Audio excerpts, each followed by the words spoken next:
அவருடைய கிருபை நம்மோடு இருப்பதாக. கொஞ்ச நேரம் கண்களை மூடி நம்முடைய தலையில தாழ்த்தி நாம் ஜெபித்து அவருடைய வார்த்தையை அணுகுவோம். கர்த்தர் நமக்கு உதவி செய்வாராக. அதில் நாம் கண்களை மூடுவோம், தலையில தாழ்த்துவோம். அவருடைய ஆச்சரியமான கிருபை, அவருடைய விலையேறப்பட்ட தெய்வீக அன்பு இந்த நேரத்தில் நம்முடைய இருதயங்களை ஆளுகை செய்வதாக. நாம் யாரும் தலையில தாழ்த்துவோம். கர்த்தர் நமக்கு உதவி செய்வாராக.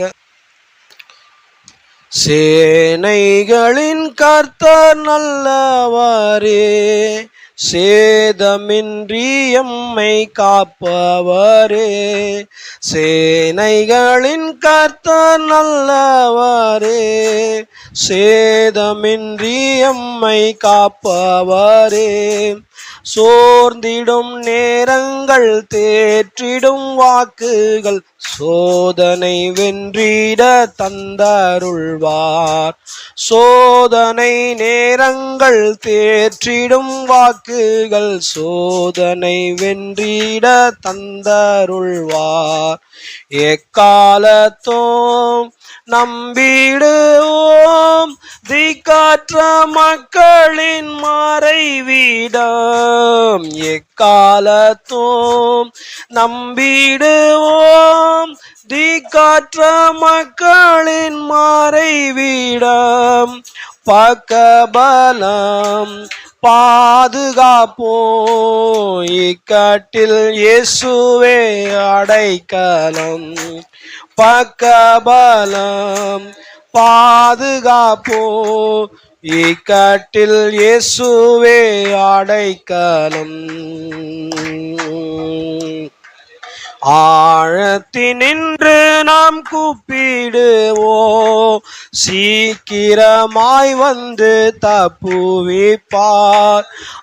ஆழத்தினின்றும் நாம் கூப்பிடுவோம், சீக்கிரமாய் வந்து தப்புவிப்பார்.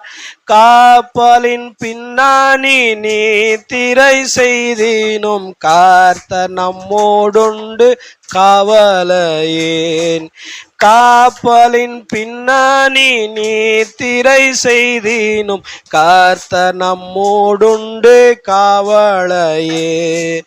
எக்காலத்தும் நம்பிடுவோம் திக்காற்ற மக்களின் மறைவிடம்.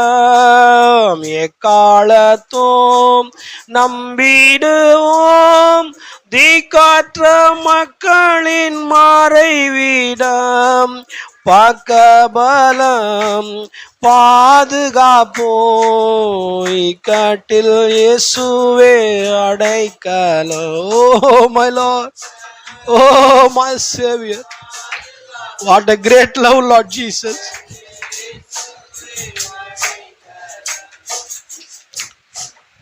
இயேசுவே இரக்கத்தில் ஐஸ்வர்யம் உள்ளவரே, இந்த நல்ல நாளின் காலவேளைக்காக நன்றி செலுத்துகிறோம். ஆகாமிய கூடாரங்களில் வாசமாய் இருப்பதை பார்க்கலாம். உடைய ஆலயத்தின் பிரகாரங்களிலே ஆண்டவரே தங்கி இருப்பது நல்லது. 1000 நாளை பார்க்கலாம் உம்முடைய சமூகத்தில் ஒரு நாள் நல்லது. ஆண்டவரை இருதயங்களை தாழ்த்துகிறோம். இந்த வேலையிலே எங்களை ஒப்பு கொடுக்கிறோம். எங்களை கொண்டு வந்தீரே, நன்றி ஆண்டவரை. கர்த்தாவே, நீ செய்த நன்மைகளை நினைக்கும் பொழுது அதற்கு நாங்கள் எவ்வகையிலும் பாத்திரவான்கள் அல்ல ஆண்டவரை. ஆனாலும் எங்களை நீ நேசித்து, நாங்கள் வேதத்தில் வாசிக்கிறோம், அங்கே ஒரு பெரும் பாதையும் ஒரு வழியும் உண்டு. அந்த பெரும் பாதையில் அல்ல, அந்த வழியிலே பேதைகளாய் இருந்தாலும் அவர்கள் அதில் நடக்கும்போது திசை கெட்டு போவதில்லை என்று எழுதியிருக்கிறது. இன்றைக்கு இந்த உலகம் ஒரு பெரும் பாதையிலே நடந்து கொண்டிருக்கிறது. ஆனால் நாங்களோ ஒரு சிறு வழி, அந்த வழியை வல்லூரும் அறியாது. அந்த வழியிலே சிங்கங்கள் நடந்ததில்லை, அது எந்த ஒரு பட்சிக்கும் தெரியாது. ஆனால் அந்த வழியிலே எங்களுடைய பேட்ரியாக் ஆபிரகாம், எங்களுடைய கோத்திரப்பிதா தேவனால் உண்டாக்கப்பட்ட அந்த பாதையிலே நடந்தார். அந்த பாதையிலே ஏனோக்கு நடந்தார், அந்த பாதையிலே யாக்கோபு நடந்தார், அந்த பாதையிலே தாவீது நடந்தார். எங்களுடைய கர்த்தராகிய இயேசு கிறிஸ்து அந்த பார சிலுவை எடுத்துக்கொண்டு அந்த பாதையிலே நடந்தார். அப்போஸ்தலனாகிய பவுல் அந்த பாதையிலே நடந்தார். எங்களுடைய தீர்க்கதரிசி வில்லியம் பிரணாம் அந்த பாதையிலே நடந்தார். இன்றைக்கு தேவனால் உண்டாக்கப்பட்ட அந்த பாதையிலே நடக்கும்படிக்கு எங்கள் ஒவ்வொருவருக்கும் இரக்கத்தை அளித்திருக்கிறீர் ஆண்டவரே. எங்களை நாங்கள் தாழ்த்துகிறோம். இதோ அந்த பாதையிலே நாங்கள் நடந்து வர எங்களை ஒப்பு கொடுக்கிறோம். அந்த பாதையிலே நீர் எங்களுக்கு முன்னே செல்லும் ஆண்டவரே. உம்மை பின்பற்றி நாங்கள் பின்னே வர விரும்புகிறோம். எங்களுக்கு இரக்கம் செய்யுங்க. எல்லா பலவீனம், அசதி, சோர்வு, கலக்கம், கவலை, ஆண்டவரே குழப்பமான எண்ணங்கள், ஆண்டவரே தேவையற்ற சிந்தைகள் எல்லாவற்றையும் எங்கள் ஒவ்வொருலிருந்து வெளியே எடுத்து போடும். தேவ சமாதானத்தினால எங்கள் இருதயத்தை நிரப்பும். தேவ அன்பினால நிரப்பும். அகபோ அன்பு எங்களுடைய இருதயங்களை ஆளுகை செய்யட்டும். தேவையில்லை ஒவ்வொருவருக்காக செபிக்கிறேன். விசேஷமாக ஆண்டவரே கர்த்தாவே மருத்துவமனையில் இருக்கிற பிள்ளை ஆண்டவரே ஆண்ட்ரூக்காக செபிக்கிறேன். உம்முடைய உயிர்ப்பிக்கும் வல்லம் அந்த பிள்ளையை தொடட்டும். உம்முடைய குணமாக்க வல்லம் அந்த பிள்ளையை தொடட்டும். ஆண்டவரே சகோதரி யோகபாத்துக்காக செபிக்கிறேன். உம்முடைய கர்த்தாவை விடுவிக்கும் வல்லமை அந்த சகோதரியை தொடட்டும். உம்முடைய தெய்வீக கரை அந்த மகள் மேல் தங்கி இருக்கட்டும். எல்லா பிசாசின் வல்லமைகள், அவனுடைய தந்திர நாசமோச சக்திகள் ஆண்டவரே எல்லாவற்றையும் இயேசுவின் நாமத்தில் சபையாய் சேர்ந்து அறுக்கிறோம். பிசாசு மிகப்பெரிய தோல்வி அடையட்டும். அவன் மண்ணை கவட்டும். ஆண்டவரே இயேசுவின் நாமத்தில் அவன் பின்னிட்டு போகட்டும். எங்கள் மத்தியிலே இந்த நாளிலே வந்திருக்கிற என்னுடைய சகோதரி ஈஸ்வரிக்காக செபிக்கிறோம். ஆண்டவரே அந்த மகள் ஆண்டவரே உம்முடைய சமூகத்துக்கு முதல் விசையாக வந்திருக்கிறார். கர்த்தாவே அந்த மகளை இயேசுவே உம்முடைய ரத்தம் தோய்ந்த கருத்தில் ஒப்பு கொடுக்கிறோம். அவர் என்ன தேவையோடு வந்திருக்கிறாரோ அந்த தேவை ஆண்டவரை நீ அறிந்திருக்கிறீர். அவர் எதை வாஞ்சிக்கிறார் என்று நீ அறிந்திருக்கிறீர். அந்த மகளுக்கு இந்த நேரத்தில் இயேசுவே உம்முடைய தெய்வீக சுகம் அதிக தேவையா இருக்குது. அந்த இருதயத்தோடு பேசும். எங்கே பலவீனமோ அங்கே உம்முடைய பலமுள்ள கரத்தை வையும். அவருடைய பலவீனத்தை நீர் ஏற்றுக்கொண்டு உம்முடைய பலத்தை அங்கே அனுப்பும். அந்த மகளுக்கு நல்ல சுகபலன் ஆரோக்கியம் உண்டாகட்டும். ஆண்டவரே கர்த்தாவே தேவனை குறித்து அதிக நிச்சயம் உண்டாகட்டும். நான் சுகமாக போவது இல்லை, நான் ஏற்கனவே சுகமாகி விட்டேன். அந்த சுகத்தை பெரும்படிக்கு இதோ நான் தொடர்ந்து போக உதவி செய்யும் என்று ஆண்டவரே தான் ஏற்கனவே குணமடைந்து விட்டேன் என்ற விசுவாசத்தை அவருக்கு அளிக்கும்படி செபிக்கிறேன். அவருடைய கணவரையும் அவருடைய 2 பிள்ளைகளையும் தாயார் மற்றும் குடும்பத்தாரையும் உடைய கருத்தில் ஒப்பு கொடுக்கிறோம். ஆண்டவரே உம்முடைய நாமத்தை அறிந்து கொள்ள, உம்முடைய கர்த்தாவை வார்த்தை ஆண்டவரை புரிந்து கொள்ள அந்த ஆத்துமாக்களுக்கு உதவி செய்கிறாங்க. அது மாத்திரம் இல்லை, எங்கள் மத்தியிலே சுகவினராக இருக்கிற ஒவ்வொருவருக்காக செபிக்கிறேன். தேவையுள்ளவர்களுக்காக செபிக்கிறேன். கர்த்தர் தாமே ஒவ்வொருவருக்கும் இரக்கம் செய்வீராக. உம்முடைய கிருபையின் கரம் இருக்கட்டும். வார்த்தையை தியானிக்கிற நேரத்தில் எங்களோடு பேசுவீராக. எங்களுக்கு கிருபை செய்வீராக. வராத சகோதர சகோதரி குடும்பங்களுக்காக செபிக்கிறேன். வருகிற வாரத்திலே அவர்கள் எங்கள் மத்தியிலே கடந்து வர கர்த்தர் பெரிய கிருபை செய்யும். வழிநடத்தும் காத்தலும் உம்முடைய கிருபை இரக்கம் தயவு எங்களோடு இருக்கட்டும். எல்லா கணத்திற்கும் மகிமைக்கும் பாத்திராகிய இயேசு கிறிஸ்துவின் வல்ல நாமத்தில் நன்றி செலுத்தி செபிக்கிறேன். Amen, amen, amen, amen, amen. Praise the Lord. நாம் நின்ற வண்ணமாக பரிசுத்த வேதாகமத்திலிருந்து ஒரு பகுதியை நாம் வாசிக்கலாம். வெளிப்படுத்தின விசேஷம்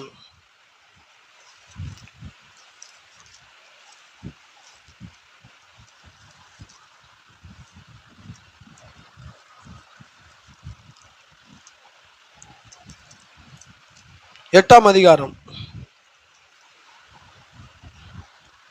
ஆக்சுவலாக 8, 9 ரெண்டுமே வாசிக்கணும்.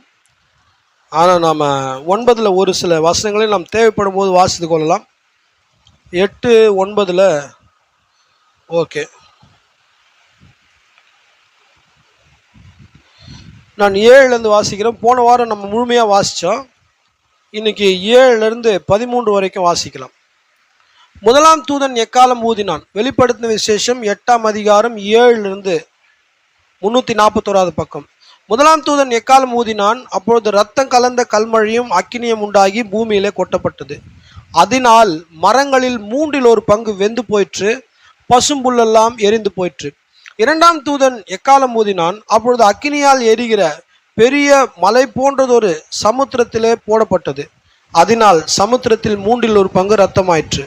சமுத்திரத்தில் இருந்த ஜீவனுள்ள சிருஷ்டிகளில் 1/3 பங்கு செத்து போயிற்று. கப்பல்களில் 1/3 பங்கு சேதமாயிற்று. 3ஆம் தூதன் எக்காலம் ஊதினான். அப்பொழுது ஒரு பெரிய நட்சத்திரம் தீவட்டியை போல எரிந்து வானத்திலிருந்து விழுந்தது. அது ஆறுகளில் 1/3 பங்கின் மேலும் நீரூற்றுகளின் மேலும் விழுந்தது. அந்த நட்சத்திரத்திற்கு எட்டி என்று பெயர். அதனால் தண்ணீரில் 1/3 பங்கு எட்டியை போல கசப்பாயிற்று. இப்படி கசப்பான தண்ணீரினாலே மனுஷரில் அநேகர் செத்தார்கள். 4ஆம் தூதன் எக்காலம் ஊதினான். அப்பொழுது சூரியனில் 1/3 பங்கும் சந்திரனில் 1/3 பங்கும் நட்சத்திரங்களில் 1/3 பங்கும் சேதப்பட்டது. அவற்றில் 1/3 பங்கு இருள் அடைந்தது. பகலிலும் 1/3 பிரகாசம் இல்லாமல் போயிற்று, இரவிலும் அப்படியே ஆயிற்று. பின்பு ஒரு தூதன் வானத்தின் மத்தியில பறந்து வர கண்டேன். அவன் மகா சத்தமிட்டு, இனி எக்காலம் ஊத போகிற மற்ற 3 தூதருடைய எக்கால சத்தங்களினால் பூமியில் குடியிருக்கிறவர்களுக்கு ஐயோ ஐயோ ஐயோ, ஆபத்து வரும் என்று சொல்ல கேட்டேன். வாசிக்கப்பட்ட இந்த வேத வசனங்களை, அதனுடைய ஆசீர்வாதங்களை கர்த்தர் தாமே நம் மீது கூட்டுவாராக. நாம் உட்காருவோம். கர்த்தருடைய நாமத்துக்கு மகிமை உண்டாவதாக. இந்த நாளில் நாம் கடந்த சில வாரங்களாக இந்த 7 எக்காலங்களை குறித்து தியானிப்பதற்காக நாம் பேசிக்கொண்டு வந்தோம். கடந்த வாரத்தில் நான் அதனுடைய பின்னணியை பேசும்பொழுது நமக்கு கரண்ட் போயிடுச்சுங்க. ஸோ இன்றைக்கி நான் அதனுடைய காரியங்களை பேச விரும்புகிறேன். இன்னும் ஒரே ஒரு வாரம் இதை நாம் நெக்ஸ்ட் வீக்கு கொஞ்சம் கண்டினியூ பண்ணிடலாம். 7 எக்காலங்களை பேசுவதற்கான நேரம் போதாதுங்க. ஸோ முதல் இதில் 2 போர்ஷனாக நம்ம எடுத்துக்குவோங்க. முதல் 4 கடைசி 3 7, சரிங்களா? முதல் 4 சொல்லப்படுதுங்க. 4 சொல்லப்பட்ட ஒன்று வேதம் சொல்லுது, ஒரு தூதன் சொல்கிறாரு ரொம்ப சத்தமிட்டு, இனி எக்காலம் ஊத போகிற மற்ற தூதர்களுடைய எக்கால சத்தங்கள்னால பூமியில் ஐயோ ஐயோ ஐயோ. இங்கிலீஷில் ஊ ஊ ஊ, WOE, ஊ என்றால் அது ஒரு பெரிய ஒரு ஒரு அலறலான ஒரு சத்தம். அப்போ தீர்க்கதரிசி என்ன சொல்கிறாருன்னா, அந்த 3 ஐயோ 3 வேர்ல்டு வார் அப்படி சொல்கிறாருங்க. 1ஆம் உலக யுத்தம், 2ஆம் உலக யுத்தம், 3வது உலக யுத்தம். ஸோ இதில் நம்ம என்ன புரிந்து கொள்ளணும்னா, இந்த 7 எக்காலங்களில் ஸோ இப்போ நமக்கு 1ஆம் உலக யுத்தம் முடிஞ்சிருச்சுங்க. 1914 1918 வரைக்கும் 1வது உலக யுத்தம் முடிஞ்சிச்சு. 2வது உலக யுத்தமும் நமக்கு முடிஞ்சு போயிடுச்சுங்க. ஸோ நமக்கு என்ன வெயிட்டிங்காக இருக்குதுன்னா 3வது உலக யுத்தம், சரிங்களா? அப்போ நாம் பார்க்கும்பொழுது இந்த 7 எக்காலங்களில் ஏற்கனவே 6 எக்காலங்கள் ஊற்றப்பட்டு அதில் நமக்கு இந்த பூமியில் அதனால் ஏற்பட்டதான ஆபத்துகளில் மனுஷன் ஆல்ரெடி சிக்கிட்டான். புரியுதா இல்லைங்களா? 7 எக்காலங்களில் கடைசி 3 எக்காலங்களுக்கு தீர்க்கதரிசி சொல்றாரு 3 உலக யுத்தம். ஐயோ ஐயோ ஐயோன்னு சொல்றது முதல் ஐயோ 1ஆம் உலக யுத்தம், 2வது ஐயோ 2வது உலக யுத்தம், 3வது ஐயோ 3வது உலக யுத்தம். ஸோ நமக்கு 2 உலக யுத்தங்கள் முடிஞ்சு போயிடுச்சு. முடிஞ்சிச்சா இல்லைங்களா? ஆமாங்க. ஸோ நமக்கு இன்னும் எந்த ஒன்று இருக்குதுன்னா 3வது உலக யுத்தம். அந்த 3வது உலக யுத்தம் எப்போ நடக்குன்னா நாமெல்லாம் மேலே போன பிறகு. ஸோ இந்த 7வது எக்காலத்தை ஊற்றப்படும் போது நாம் நிச்சயமாக இருக்கவே மாட்டோம். அதனால் நாம் இன்னைக்கு முதலாவது நம்ம இந்த விஷயத்தில் நான் முன்னாலே சொல்கிறேன்னா நமக்கு ஒரு புரிந்து கொள்ளுதலுக்காக.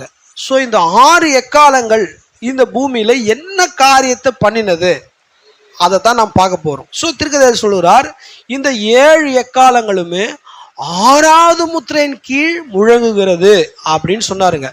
நாம் போன வாரத்திலே நான் உங்களுக்கு அதை சொன்னேங்க. முதல் 4 முத்திரைகள், முதல் 4 முத்திரைகள் 7 சபை காலங்களில் உள்ளடங்கிருச்சிங்க, சரிங்களா? எபேசு, சிமிர்னா, பெருகமு, தியத்திரா, சர்தை, பிலதெல்பியா, லவோதிகேயா, இந்த 7 சபை காலங்களுமே 1, 2, 3, 4 முத்திரைகளுக்குள்ள அடங்கிருச்சிங்க. 5வது முத்திரை என்னவென்றால், கடந்த 2000 வருட காலமாக மரித்து போன யூதர்கள், மனவாட்டி அல்ல, இரத்த சாட்சியா கிறிஸ்துவுக்காக மரிச்ச ஒரு கூட்டம் இருக்குதுங்க. அவங்க கிடையாது. பலிப்பீடத்தின் கீழே இருக்கிற ஆத்துமாக்கள் யாருன்னா, எங்கள் மேலும் எங்கள் பிள்ளைகள் மீதும் இந்த நியாய தீர்ப்பு வரட்டும்னு சொன்னாங்க இல்லைங்களா? இயேசு கிறிஸ்துவ சிலுவையில் அறையிறதுக்கு, குற்றமே இல்லாத அவரை அடிக்கிறதுக்கு அவங்க என்ன சொன்னாங்க? யூதர்கள். பிலாத்து சொல்கிறான், நான் எப்படி இவரை சிலுவையில் அறையிறது, இவர் மேலே எந்த குற்றமே இல்லையனும் போது, குற்றம் இல்லைன்னா கூட போல நீங்கள் அவரை அடிச்சிடுங்க, ஒருவேளை அதனால ஏதாச்சும் பாதகம் வருமானா எங்கள் மேலே எங்கள் பிள்ளைங்க மேலே வரட்டும், நாங்கள் ஏற்றுக்கிறோன்ட்டு தானே முன் அவங்க ஒரு பிரச்சனையை வாங்கிக்கினாங்க. அந்த மக்கள் தான் 5வது முத்திரையின் கீழே, அந்த பலிபீடத்தின் கீழே இருக்கிறார்கள். இப்போ 6வது முத்திரை என்னவென்று பார்த்தால் திருத்தர் சொல்றார், அதுதாமே பூமியை தாக்குகிறதான நியாய தீர்ப்பு. 6வது முத்திரைனால என்ன முத்திரைங்க? நியாய தீர்ப்பு. நீங்கள் அந்த 6வது முத்திரையை வாசிக்கும் போது சூரியன் கம்பளி போல கருத்தது, வானத்திலிருந்து நட்சத்திரங்கள்லாம் கொட்டப்பட்டது, இப்படியாக பூமியை ஸ்ட்ரைக் பண்ணுகிறதான ஜட்ஜ்மெண்ட்டை குறித்து பேசுது. எப்படி எகிப்தில் 10 வாதைகள் எகிப்தை அட்டாக் பண்ணுச்சோ, எப்படி அடிச்சதோ, எகிப்தை எப்படி நிலைக்குலைய செஞ்சதோ, அதே மாதிரி தான் இந்த 6வது முத்திரை முழு பூமியையுமே அட்டாக் பண்ணுகிறது. அப்ப தீர்க்கதரிசி என்ன சொல்றாருன்னா, இந்த 7 எக்காலங்களுமே 6வது முத்திரையின் கீழ் உள்ளதுன்றார். புரியுதா இல்லைங்களா? அப்போ 7 எக்காலமே 6வது முத்திரையில இருக்குது, கீழே இருக்குதுன்னா, இந்த 6வது முத்திரை என்பது நியாய தீர்ப்பின் முத்திரையா இருக்குது. நியாய தீர்ப்பை பூமி கொண்டு வருகிறது. அப்போ இந்த 7 எக்காலங்களுமே பூமிக்கு நியாய தீர்ப்பை கொண்டு வருகிறது. சரிங்களா? புரியுதுங்களா? ஓகே, கொஞ்சம் கவனமா கேளுங்க. இது உங்களுக்கு உண்மையிலே நல்லுணர்வை கொண்டு வரும். தீர்க்கதரிசி சொல்லுகிறார், 7 சபைக்கால முன்னுரை அந்த ஃப்ரண்ட் பேஜில், for out of the ages, 7 சபை காலங்களிலிருந்து 7 முத்திரைகள் வருகிறது. அவுட் ஆஃப் த சீல்ஸ், 7 முத்திரைகளிலிருந்து 7 எக்காலங்கள் வருகிறது. Out of the seals come out the trumpets, 7 எக்காலங்கள் வருது. Out of the trumpets come out the vials. Vials என்றால் கலசங்கள். அதுதான் தீர்க்கதரிசி சொன்னார், இந்த 7 சபை காலம், 7 எக்காலம், 7 முத்திரை, 7 கலசங்கள், இது 7 இதெல்லாவற்றையுமே நான் ஒன்றா சேர்த்து பேசணும்னு சொன்னதுக்கான காரணமே இது எப்படி ஒன்றோடு ஒன்று இணைஞ்சிருக்குது என்பதை காண்பிக்கும்படி அவர் செய்தாருங்க. அப்போ இந்த 7 எக்காலம் என்பது 7 ட்ரம்பட்ஸ் ஊதுற 7 எக்காலங்களுடைய தூதர்கள் ஊதும் பொழுது 7 எக்காலங்களுமே பூமியின் மீது கொண்டு வரப்படுகிறதான நியாய தீர்ப்பு. அல்லேலூயா. நியாய தீர்ப்பு தான் கொண்டு வராருங்க. இது எப்போ கொண்டு வர போறாருன்னா, உபத்திர காலத்தில் கொண்டு வர போறாருன்னா இல்லை. எப்பொழுது இயேசு கிறிஸ்துவை இவர்கள்லாம் மறுதளிச்சு இயேசு சிலுவையில் அறையப்பட்டு உயிர்த்தெழுந்து போனாரோ, எப்பொழுது யூதர்கள் அவரை நிராகரித்தார்களோ, எப்பொழுது இயேசுவை இந்த பூமியில கிறிஸ்துவை இந்த உலகம் நிராகரிச்சதோ, அன்னிலிருந்து இன்னைக்கு வரைக்குமே இந்த 6 எக்காலங்கள் அதனுடைய விளைவுகளை, கான்சிக்வன்சஸ், அதனுடைய விளைவுகளை இந்த 6 எக்காலங்கள் கொண்டு வந்திருக்கிறது. அந்த 7வது எக்காலம் நாம் எடுத்துக்கொள்ளப்பட்ட பிறகு உபத்திர காலத்திலே அது நிகழும். விளங்குதுங்களா? இதில் எதுவுமே டவுட் இல்லைங்களா? ஓகே, இப்போ நாம் பார்க்கலாங்க. தீர்க்கதரிசி சொல்லுகிறார், இந்த 7 எக்காலங்கள் இந்த சபைக்கும் இந்த காலத்திற்கும் பொருத்தம் இல்லாததன் காரணம், அது இஸ்ரவேல் ஜனங்களுக்கு மாத்திரமே. அது ஜனங்களை அழைத்து அவர்களை ஒன்று கூட்டுதலாம் அப்படின்னு சொல்றார். இது இந்த ஜட்ஜ்மெண்ட்டு இது பார்த்தீங்கன்னா பர்சனலாக இந்த 7 சபை காலங்களுக்கு வந்ததான மனவாட்டிக்கு அல்ல. ஆனால் இது பூமியில ஊற்றப்படும் போது இந்த பூமியில தான் நாமளும் இருக்கிறோம். புரியுதா இல்லைங்களா? பூமியில தான் ஊற்றப்படுது. ஆனால் நம்ம எங்க இருக்கிறோங்க? இந்த பூமியில தான் இருக்கிறோம். அதனால ஓகே, இப்போ நாம ஒன்னொன்னா வாசிப்போம். வெளிப்படுத்தின விசேஷம் 8ஆம் அதிகாரம் 7வது வசனத்தை ஒருத்தர் வாசிங்க.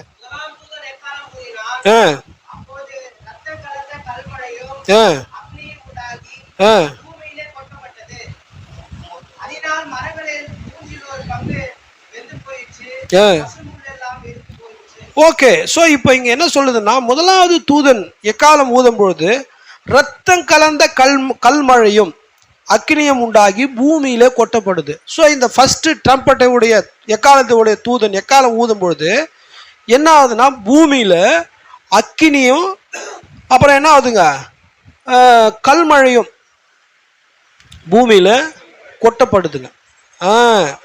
ரத்தம் கலந்த கல்மழையும் அக்னியும் உண்டாகி பூமியில கொட்டப்பட்டது.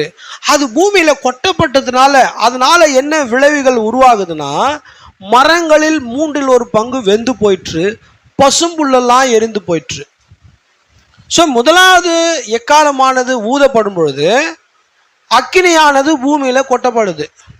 அக்கினி பூமியில கொட்டப்படும் பொழுது முதலாவது எக்காலத்தின் கீழே ஏற்படுகிறதான பாதிப்பு என்னன்னா, 1/3 மரங்கள்லாம் அழிந்து போகுது.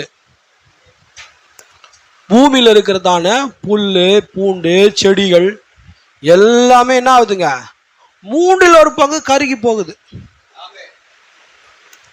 எப்படிங்க 1/3 எப்படிங்க எடுத்துக்கிறது அப்படின்னு பார்த்தீங்கன்னா, இன்னும் யுத்தங்கள் நடக்காத சில காடுகள்லாம் இருக்குது, அங்கெல்லாம் இன்னும் கிரீனிஷாக தான் இருக்குது.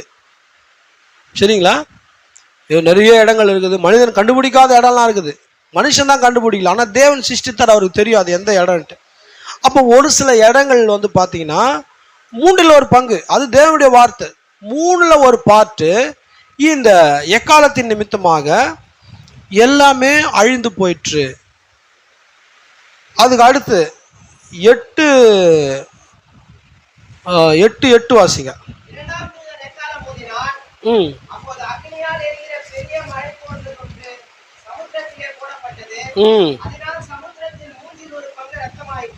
ஓகே.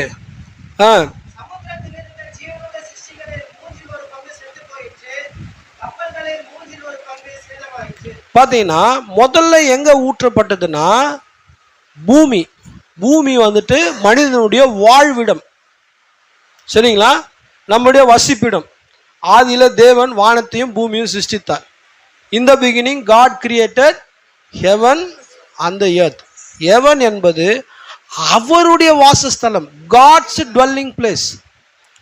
எர்த் என்பது அவர் சிருஷ்டித்த அவருடைய பிள்ளைகளுடைய வாழ்விடம். அப்போ என்ன ஆகுதுன்னா, முதல்ல அவருடைய பிள்ளைகளுடைய வசிப்பிடும். மனுஷன் வசிக்கிறதுக்கு வேற எங்கேயும் இடமும் இல்லைங்க, 2 இடம் தான், ஒன்று பூமி, இன்னொன்று பரலோகம். ஆனால் இவங்க என்ன பண்ணுறாங்கன்னா, வேற ஏதோ ஒரு வசிப்பிடம் இருக்குதுன்னு தான் மார்ஸுக்கு அனுப்புகிறாங்க, வீனஸ்க்கு அனுப்புகிறாங்க, அப்புறம் வேற எங்கே அனுப்புகிறாங்க, அதுக்கப்புறம் வந்து மூணுக்கு அனுப்புகிறாங்க. எல்லாமே வந்துட்டு இவங்க வந்துட்டு அந்த விண்வெளி வீரர்கள் அனுப்புகிறாங்க, விண்வெளி கப்பல்கள் அனுப்புகிறாங்க. ஆனால் வேதத்தில் மனிதன் வாழ்வதற்கான 2 இடம், ஒன்று பூமியும் இன்னொன்று பரலோகமும். இன்னும் அங்கே மக்கள் வாழ்கிறாங்க, நம்முடைய நேசமானவர்களும் அங்கே தாங்கிறாங்க. நான் நாளைக்கு போனால் அங்கே தான் போவேன். அல்லேலூயா. நேற்று கூட எங்கள் மனைவி கிட்ட பேசியிருந்தேன், நான் போனேன்னா அங்கே தான் போவேன். அதுதான் நம்முடைய டுவெல்லிங் பிளேஸ். சரிங்களா? அங்கே ஆக்சிஜன்லாம் தேவையில்லை, அந்த பாடிக்கு ஆக்சிஜனே தேவையில்லை. ஓகே. ஸோ முதலாவது இந்த தூதனுடைய எக்காலம் ஊத போகிற போது அது எங்கே அது பாதிப்பை உண்டாக்குறதுனால பூமியில் இருக்கிற மரம், பூமியில் வந்து மரம் தாங்க மனுஷனுடைய சுவாசத்துக்கு மிக முக்கியமானது. சரிங்களா? உண்மையா இல்லைங்களா? மரம்ன்றது அவ்வளோ முக்கியமானது. மரம் இல்லைன்னா நமக்கு நல்ல காற்று கிடைக்காது, நிழல் கிடைக்கும், நிறைய விஷயம் கிடைக்காதுங்க. மரம் செடி கொடிகள் தான், வெஜிடேஷன் தான் மனிதனுக்கு தேவன் ஃபர்ஸ்ட் என்ன கொடுத்தாருங்க, ஆகாரமாகவே கொடுத்தாரு. எப்போ இந்த காயன் ஆபேலை வந்து வெட்டினானோ அதுக்கப்புறமா வந்துட்டு இது மனிதன் தவறு செஞ்ச பிறகுதான் அதுக்கப்புறமா நமக்கு நான்வெஜ்ஜே வந்தது. ஃபர்ஸ்ட் என்னதுங்க? ஆமாம், ஃபர்ஸ்ட் பியூர் வெஜ் தான், வெஜிடேஷன் தான், புல் பூண்டுகள் தான் சாப்பிட கொடுத்தாருங்க. அப்போ பார்த்தீங்கன்னா முதலாவது தூதன் இந்த பூமியின் மேலே கொட்டுகிறான், 2வது தூதன் சமுத்திரத்தில் கொட்டுகிறான். சமுத்திரத்தில் என்ன கொட்டுறான்னா, அக்கினி போன்ற எரிகிற பெரிய மலை போன்றது ஒன்று சமுத்திரத்தில் போடப்பட்டது. அதனால் சமுத்திரத்தில் 1/3 ரத்தமாயிற்று. சமுத்திரத்தில் அது ஊற்றப்பட்டதுனால என்ன ஆகுதுன்னா, ஜீவனுள்ள சிருஷ்டிகளில் 1/3 செத்து போயிற்று, கப்பல்களில் 1/3 சேதமாயிற்று. ஸோ முதலாவது பூமி, 2வது சமுத்திரம். இது எல்லாமே தேவனுடைய சிருஷ்டிப்பில் மிக முக்கியமான ஒரு பாகங்களாக இருக்குதுங்க. சரிங்களா? அதனால சமுத்திரத்தில் இருக்கிறதான அந்த சிருஷ்டிப்புகளில் 1/3 செத்து போகுது. 3வது அடுத்து நம்ம வாசிப்போங்க. ஓகே. 3ஆம் தூதன் எக்காலம்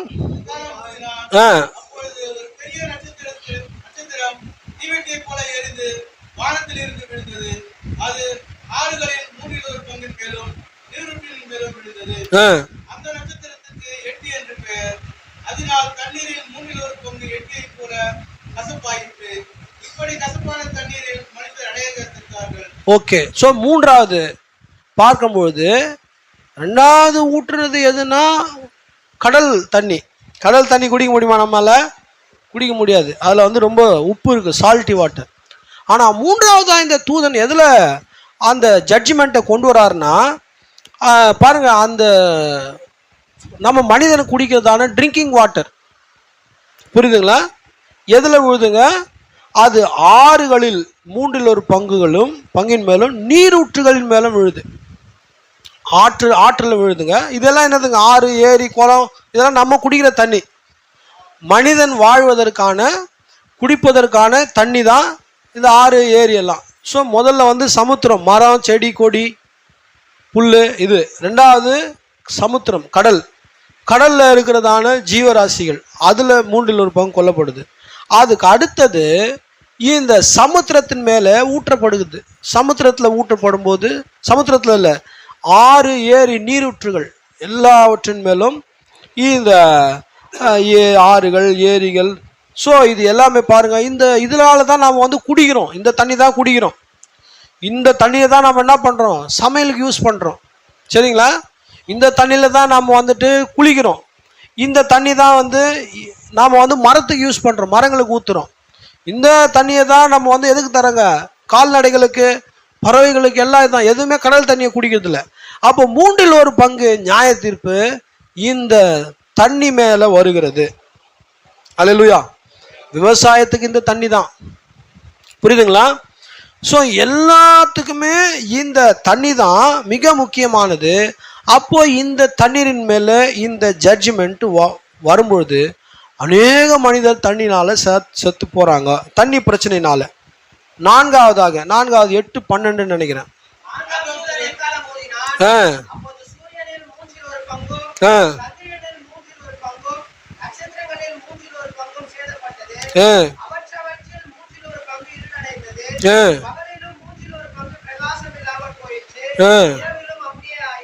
ஓகே. இப்போ ஃபர்ஸ்ட் வந்து பூமி, ரெண்டாவது சமுத்திரம், மூன்றாவது மனிதனுடைய வாழ்வாதாரத்துக்கு மிக முக்கியமானது தண்ணி. சரிங்களா? தண்ணி மேலே ஜட்ஜ்மெண்ட் ஸ்ட்ரைக் ஆகுது. அதுக்கு அடுத்து எது பார்த்தீங்கன்னா என்ன சொல்லுதுன்னா, சூரியனில் 1/3. சூரியன்றது பார்த்தீங்கன்னா நாட் ஒன்லி த சூரியன். இப்போ நாம் இன்னைக்கு என்ன பேசுகிறோன்னா, புவி வெப்பமயமாயிடுச்சு, குளோபல் வார்மிங். சரிங்களா? ஓசோன் படலத்தில் ஓட்டை விழுந்துருச்சு. அப்போ பார்த்தீங்கன்னா இது எல்லாமே மனிதன் வாழ்வதற்கான அந்த என்வாயரான்மெண்ட், சுற்றுப்புற சூழல், கரெக்டுங்களா? மனிதனுடைய வாழ்விடத்துக்கு பின்னால் அதை சார்ந்து இருக்கிறதான எல்லாவற்றின் மேலும் நியாய தீர்ப்பு வருது. மரம், செடி, கொடி, அது மேலே ஜட்ஜ்மெண்ட் வருது. ஆமாங்க. அதுக்கு அடுத்தது சமுத்திரம். நம்ம நினைக்கிற சமுத்திரம் ஒன்றும் இல்லைன்ட்டு, அதுலேருந்து தான் நமக்கு நிறைய விஷயங்கள் கிடைக்குது. அதில் நியாய தீர்ப்பு வருது. அதுக்கு அடுத்து தண்ணி மேலே நியாய தீர்ப்பு வருது. அதன் பிறகு இந்த பாருங்க, அந்த மேலே இருக்கிறதான அந்த நமக்கு அங்கேருந்து தான் பாருங்க, இன்னைக்கு ஏன் இவ்வளோ வெப்பமாக இருக்குது நமக்கு? இது வந்து வெப்பமான சீசனே கிடையாது. வெப்பமான சீசனா இது? ஆகஸ்ட்லாம் வந்து வெப்பமான சீசனே இல்லைங்க, நல்லா இருக்குங்க. ஆனால் இன்னைக்கு எவ்வளோ வெப்பம் இருக்குது நமக்கு? இதனுடைய சார்பாக தான் இன்னைக்கு மழை வரேன்னா மழை வருதில்ல, மழை வராதுன்னா அன்றைக்கி லீவ் விடுற அன்றைக்கி தான் நல்லா வெயில் அடிக்குது. ஸோ இன்னைக்கு நம்மளால் இந்த வானிலையை சரியாக ப்ரெடிக்ட் பண்ணவே முடியல, கணிக்கவே முடியல. ஏன்னா அவ்வளவாக மாசுபட்டு போய் இது எல்லாமே இவ்வளோ மோசமாயிடுச்சிங்க. அப்போது தேவன் ஃபஸ்ட்டு வந்துட்டு இந்த இயற்கை தாவரம், இந்த கிரீன் லைஃப், பச்சை பசும் தாவரங்களை, பசுமை வாழ்க்கையை முதலாவது தூதனானவர் என்ன பண்ணுறாருங்க? 1/3 ஆடுகிறாருங்க. கடைசி 7வது எக்காலம் என்ன தெரியுங்களா? முழு பூமியே வெந்து போகுது. ஆமாங்க, முழு பூமியே வெந்து போகுதுங்க. 7வது எக்காலம் ஊதி அந்த 3 வருஷம் உபத்திரத்துக்கு பிற்பதான் நமக்கு என்ன ஆகுதுங்க? நாம் வந்துட்டு அரசாட்சிக்கு பூமிக்கு வர போகிறோங்க. ஸோ இந்த ஜட்ஜ்மெண்ட் ஸ்ட்ரைக் வந்து எப்போ வந்து இந்த சர்ஜிக்கல் எப்போ ஸ்டார்ட் ஆயிடுச்சுன்னா, கடந்த 2000 வருஷமாகவே நடந்துனுக்குதுங்க. இது இனி நடக்க போகிறது கிடையாதுங்க. இது ஏற்கனவே நடந்து கொண்டே வருகிறது. புரியுதா இல்லைங்களா? இப்போ இதுக்கு அப்புறமா நாம் இதுலேருந்து எப்படி இதெல்லாம் நடக்குதுன்னு நம்ம அதை தான் இன்றைக்கி பார்க்க போகிறோங்க. அப்போது இதுலேருந்து நம்ம என்ன தெரியுதுன்னா, நமக்கு வந்துட்டு இந்த முதல்ல வந்துட்டு இந்த தாவர இனம் தாவரவியல், அதன் பிறகு நேச்சுரல் க்ரீன் லைஃப், அதுக்கப்புறமா வந்துட்டு இன்றைக்கி மனுஷன் என்ன பண்ணனா மரங்களை வந்து சட்ட விரோதமாக மரங்களை கட் பண்ணி அவன் வந்து இயற்கையை மிக மோசமாக்கிட்டான். நல்ல விவசாய நிலத்தெல்லாம் பிளாட் போட்டு விற்றுட்டான்.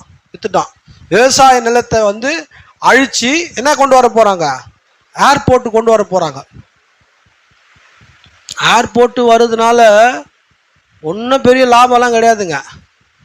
அந்த ஏரோப்ளைனை எவனா ஒருத்தன் வந்துட்டு ஹைஜேக் பண்ணிட்டான்னா என்ன ஆகுங்க, நடக்குதா இல்லைங்களா? அது எங்கன்னா போய் மலையில் மோட்டி கிராஷ் ஆச்சுன்னா நடக்குதுங்க. அதனால 100% ஒன்றும் கிடையாதுங்க. ஆனால் விவசாயம் எப்போதுமே 100% நமக்கு பாதுகாப்பானது. உண்மையா இல்லைங்களா? விவசாயம் எப்போதுமே பாதுகாப்பானது. இந்த விவசாயத்தை அழித்து விட்டு இவங்க என்ன பண்ண போகிறாங்கன்னா, அங்கே வந்து பாருங்க, மனிதனுடைய நாலேஜ் சயின்ஸை கொண்டு வருகிறான். விவசாய நிலங்களை அழித்து அவன் வந்துட்டு அந்த இடத்த வந்துட்டு ஏர்போர்ட்டாக கொண்டு வர போகிறாங்க. இப்படியெல்லாம் எல்லா இடங்களையும் நடக்குதுங்க. அப்போ வந்து சட்டத்துக்கு விரோதமாக கடத்துகிறான், மரங்களை வெட்டுறான். சந்தன மரங்களை என்ன பண்ணுறான், சட்டவிரோதமாக வெட்டுறான். பெரிய பெரிய தேக்கு மரங்களை சட்டவிரோதமாக வெட்டுறான். செம்மர கட்டைகள், ஆந்திராவில் செம்மர கட்டைகள் என்ன பண்ணுறாங்க, படிக்கிறீங்களா இல்லையா? எது இவங்களை இப்படியா செய்ய தோணுதுன்னா, ஃபர்ஸ்ட் ட்ரம்பட். எவ்வளோ மரம் குறையுதோ அவ்வளோது ஹலோ குட் மார்னிங், எங்கேயோ மரம் கட் பண்ண போகிறாங்க. எங்கள் ஏரியாவில் தான் மரங்கள் நல்லா இருக்குது.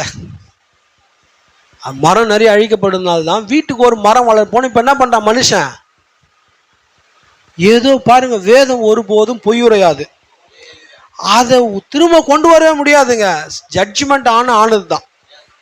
அப்போ ரெண்டாவது, முதல்ல வந்து இந்த பூமியில் இருக்கிறதான மரங்கள் தாவர இனம் வந்து ஜட்ஜ்மெண்ட்ல கீழே வருதுங்க.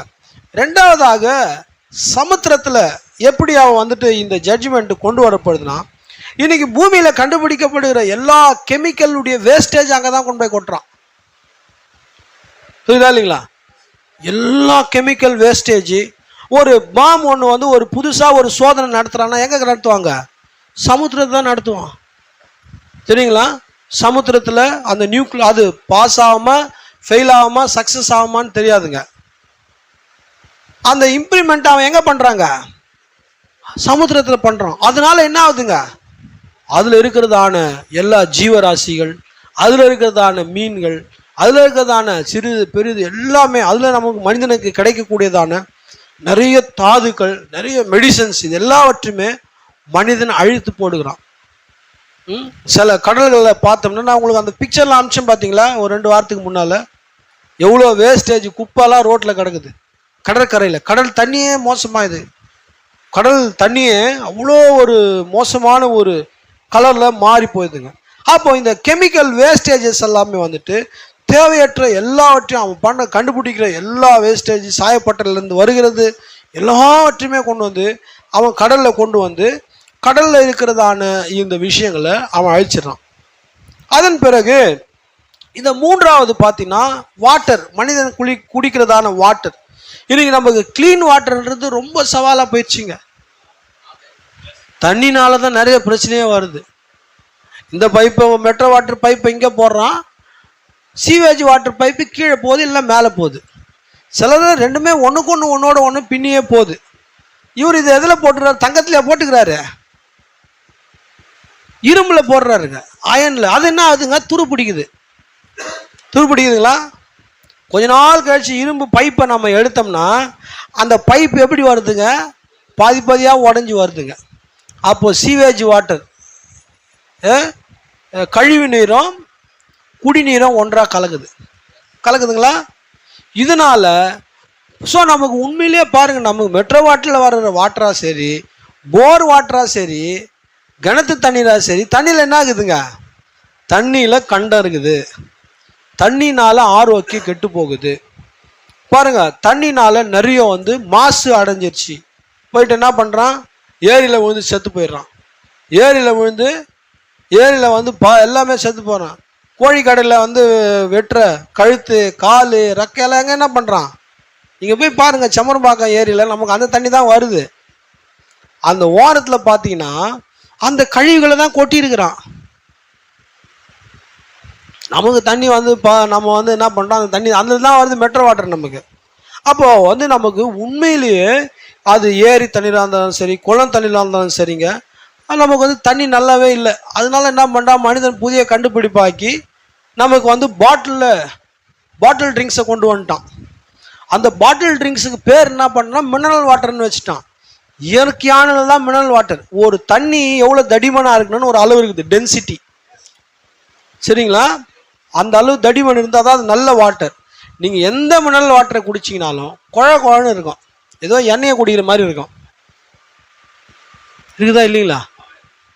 நான் எதுவும் லெக்சர்லாம் எடுக்கிறேன்னு நினைக்காதீங்க, இது இப்படி தான் பேசி ஆகணும் இது. அப்போ என்ன ஆகுதுன்னா, எங்கே பாரு ட்ரிங்கி போனால் அங்கே போனால் ரயில் வாட்டர்னு ஒன்று கொடுக்குறான், பிஸ்லரி வாட்டர், கின்லு, என்னென்னோ வந்துடுச்சு, ஆரோ பெய்லி எல்லாமே தண்ணியெல்லாம் வந்துடுச்சுங்க. ஆனால் அதனால வந்து நமக்கு என்னவே கிடையாதுங்க. அதை என்ன சொல்கிறாங்க, அதை குடித்தா எலும்புகள்லாம் உனக்கு என்ன ஆகுது, பலவீனம் ஆகிடுது. இந்த தண்ணியை குடித்தா எலும்பு என்ன ஆகுமா, எலும்பு லூஸ் ஆகிடுமா. ஆர்ஓ வாட்டர், அதில் என்ன பண்ணுறோன்னா ஆர்ஓ இருக்கிற தண்ணியை எடுத்து அந்த தண்ணிக்குள்ளே வந்து மின்சாரத்தை அனுப்புகிறான். அது உள்ளக்கிற பூச்சியை மட்டும் இல்லைங்க, இருக்கிற மினரல்ஸையும் கொண்டுடுது. அதை தான் நானும் குடிக்கிறேங்க, நாமளும் வந்து இங்கே அதை தான் குடிக்கிறோம். அப்போ உண்மையில் பார்த்தீங்கன்னா ஒரிஜினலான பியூர் வாட்டர் கிடைக்கவே இல்லை. ஆனால் அங்கே ஜீவ நதி இருக்குது. அல்லேலூயா. ஆமாங்க, அந்த தண்ணியை குடித்தவனுக்கு ஒரு காலம் தாகம் உண்டாகாது, ஒரு காலம் தாகம் உண்டாகாது. நம்ம உண்மையில நான் அதை நினைப்பேன், ஒரிஜினலான ஒரு வாட்டரை குடிக்கணும்னா அங்கே போய் நம்ம குடிப்போம், ஆரோக்கியம் உண்டாகும். அல்லேலூயா. அப்போ இங்கே நல்ல தண்ணியே கிடையாது. எங்கள் வீட்டில் நல்ல தண்ணி வருதுங்க. எங்கள் வீட்டில் according to the third trumpet, மூன்றாவது எக்காலத்தின்படி வாட்டர் முற்றிலுமாக பொல்யூஷன் ஆயிடுச்சுங்க. எல்லாத்துலேயுமே தண்ணி கலந்து, சாக்கடை கலந்து வருது, கலராக வருதா இல்லைங்களா? ஸோ இது வந்து மூன்றாவது எக்காலத்தில் நடக்கிறதான நிகழ்வு. நாலாவது எக்காலம் என்னன்னா, சூரியனில் ஊற்றப்படுது, குளோபல் வார்மிங். இன்னைக்கு ஃபேக்ட்ரி எல்லாம் அதிகமாகிடுச்சிங்க. ஃபேக்ட்ரியெல்லாம் என்ன பண்ணுறான், பெரிய பெரிய ஃபேக்ட்ரி பாருங்கள், இண்டஸ்ட்ரியல் எஸ்டேட் போங்க, சிப்காட் போங்க, எல்லா இடமும் என்ன பண்ணுறான், பெரிய பெரிய சூளைகளை வச்சு மேலே புகையை அனுப்பினேங்கிறான். சூடு மேலே போயினேக்குது. 30,000 பேர் ஒர்க் பண்ணுறான் கம்பெனியில், அவ்வளோ பேருக்கு வேண்டிய ஏசி, அவ்வளோ சூடு அதிகமாகுதுங்க. ஃபேக்ட்ரிஸு, புது மெஷினரிஸு, எவ்வளோ மோட்டார் வெஹிக்கிள் இன்றைக்கி அதிகமாகிடுச்சு, எவ்வளோ காரு அதிகமாகிடுச்சிங்க. நல்ல வசதியான ஒரு ஆளுங்க வீட்டில் 4 கார் வச்சுக்கிறான், ஒரு வீட்டில் 2 பைக் இருக்குது. இது எவ்வளோ சூடு வருதுங்க. எல்லா சைலன்சரும் சுடுது இல்லைங்களா? இதுக்கு முன்னால் இவ்வளோ பைக் இல்லை. இந்த சைலன்சர் சூடெல்லாம் எப்படி தனியுது, வெளியே தான் வருதுங்க. புரியுதுங்களா? மரங்களை கட் பண்ணதுனால ஏற்கனவே கொஞ்சம் சூடு. எல்லா வீட்டுக்குள்ளேயும் என்ன ஆகுதுங்க, ஏசி, எல்லா வீட்லேயும் மிக்சி, எல்லா வீட்லேயும் கிரைண்டர். சூடு ஆகுமா இல்லைங்களா? இந்த சூடெல்லாம் எப்படி ஆறும், இந்த ஆறும் போது இதுதான் நமக்கு வெளியே வருதுங்க. அப்போது இந்த பாருங்க, நிறைய இந்த நியூக்ளியர் பிளாஸ்ட் இது நிமித்தமா ஸோ பார்த்தீங்கன்னா எல்லாமே முழு இந்த பிளானட்டையுமே மனிதன் அதிகமாக சூடாகிட்டான். எமிஷன், வண்டியிலேருந்து வருகிறதான புகை, கார்பன் டை ஆக்சைடு, இதுலேருந்து வருகிறதான புகையினால மனிதனுக்கு நச்சு காற்று ஆயிடுச்சுங்க. நமக்கு எல்லாருக்கும் ஏன் இன்னைக்கு சுவாச கோளாறு வருதுங்க, சுவாச கோளாறு நிறைய வந்து, ஆஸ்துமா, நிறைய டிபி, இதெல்லாம் ஏன் வருதுங்க? நாம் போடுற காற்று, நமக்கு வர காற்று நல்ல காற்று இல்லை, காற்று மாசு அடைஞ்சிருச்சு. நம்ம ஊரில் நல்ல காற்று இல்லைங்க, நல்ல காற்றுன்றது மிக மிக குறைவாக போயிடுச்சுங்க. அப்போ என்ன ஆகுதுன்னா, இவ்வளோ புகை பாருங்க, புகையினால வருகிறதான அந்த கார்பன் டை ஆக்சைடு, இது எல்லாமே புவியை மிக வெப்பமாக்கிடுச்சு. அதனால எதுவுமே ஆர்டரில் இல்லை. நமக்கு உண்மையிலேயே மான்சூன் சீசன் எதுன்னா அக்டோபர் நவம்பர் தான். செப்டம்பர் எண்டில் ஸ்டார்ட் ஆகுங்க, அக்டோபர் நல்ல பருவமழை, நவம்பர் பருவமழை, எல்லாமே ஆர்டரில் இருந்தது. தென்மேற்கு பருவமழை, வடகிழக்கு பருவமழைலாம் நமக்கு இருந்ததுங்க. எல்லாமே உல்டாவாயிடுச்சுங்க. நல்ல குளிர் சீசனில் மழை பொழக்குது. டிசம்பர் வந்தாலே கிறிஸ்மஸ் நியூ இயர் ஃபீவர்லாம் போயிடுச்சு. வெள்ளம் வராமல் இருக்கணும் ஆண்டவர் தான் ஜெபம் பண்ணுறாங்க. ஆகுதா இல்லைங்களா? நம்ம கீழ் வீட்டில் இவ்வளோ தூரம் வருதுங்க தண்ணி. சைக்கிள்லாம் ஓட்டவே தேவை, எல்லாம் மிதக்க ஆரம்பிக்குது. இந்த வீட்டுக்கு மழை வரும்போது வந்தங்க, இவ்வளோ தூரம் தண்ணிங்க. நம்ம இந்த தெருவில் இவ்வளோ தூரம் தண்ணிங்க. ஸோ பார்த்தீங்கன்னா அப்போ இது ஏன் எப்போ வருதுன்னா இது நவம்பர் டிசம்பர் மாதத்தில் வருதுங்க. ஜனவரியில் மழை வருதுங்க. அப்போ இந்த புவி வெப்பமாகறதுனால இதுக்கு முன்னால் இதெல்லாம் கிடையாதுங்க. இந்த கடந்த 2000 வருட காலமாக மனிதன் உண்டானது இப்படி கிடையாதுங்க. இந்த 2000 காலமாக பாருங்க, இதுதான் உலகத்தினுடைய அப்பவே பாருங்க. இது இதெல்லாம் வேதனைகளுக்கு ஆரம்பம், முடிவு வராதுன்னு சொன்னாருங்க இயேசு கிறிஸ்து. அப்போவே ஸ்டார்ட் ஆயிடுச்சுங்க இதெல்லாம். அப்போ இந்த முதலாவது 4 எக்காலங்கள் என்ன பண்ணுதுன்னா, ஒரு மனிதனுடைய வசிப்பிடத்தை அட்டாக் பண்ணுது. புரியுதுங்களா? பூமி, அதில் இருக்கிறதான மரங்கள், செடி கொடி, புல் பூண்டுகள் எல்லாத்தையும் அழிக்குது. அதனால மனிதனுக்கு வசிப்பிடத்துக்கு பிரச்சனை ஆகுது. அதுக்கு அடுத்தது என்ன ஆகுதுங்க? சமுத்திரத்தில் போய் எல்லா வேஸ்ட் கழிவுகளை, அந்த கெமிக்கல் கழிவுகளை கொண்டதுனால அதனால மனிதனுக்கு ஏகப்பட்ட பாதிப்பு ஏற்படுதுங்க. மூன்றாவதாக அவனுடைய தண்ணி, மனிதனுக்கு இன்றியமையாதது தண்ணி. அந்த தண்ணியை அட்டாக் ஆகுதுங்க. அதுக்கு அடுத்தது காற்று. அப்போ நிலம், நீர், காற்று, பஞ்சபூதங்கள்ன்றாங்க. நிலம், நீர், காற்று, ஆகாய, நெருப்பு எல்லாத்தையுமே கம்ப்ளீட்டாக அட்டாக் ஆகுதுங்க. அப்போ மனிதனுடைய வசிப்பிடம் என்ன ஆகுதுங்க? டோட்டலாக டேமேஜ் ஆகுதுங்க. அப்போ முதல் 4 எக்காலங்கள் மனிதனுடைய வசிப்பிடம், என்வாயர்மெண்ட், அவருடைய சுற்றுச்சூழலை பாதிப்படைய செய்ததுதான் முதல் 4 எக்காலங்கள். அதனால தான் அந்த 4 எக்காலம் முடிஞ்சதுக்கு அப்புறமா ஒரு தூதன் சத்தம் விடுறார். இதுக்கு அப்புறம் வர 3 எக்காலம் என்னன்னா என்ன சொல்றாருங்க? பின்பு ஒரு தூதன் வானத்தின்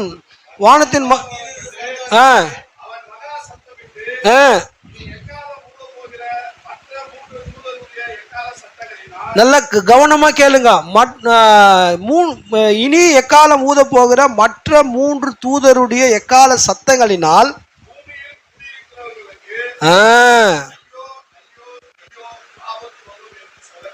இதுக்கு அப்புறமா பாத்தீங்கன்னா இங்கிலீஷ்ல இருக்குது இன்ஹாபிட்டன்ட் இருக்குது.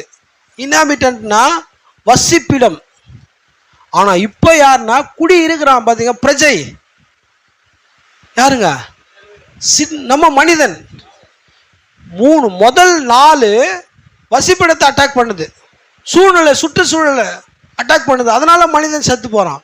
ஆனா அடுத்த 3 மனுஷனுக்காக வைக்கப்பட்டது.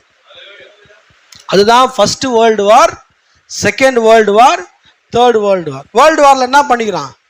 நாட்டில் இருக்கிற ஜனங்களை தானே சுடுறான், அவனுக்கு தானே பீரங்கி அடிக்கிறான். 3வது உலக யுத்தத்தில் என்ன நடக்க போகுது?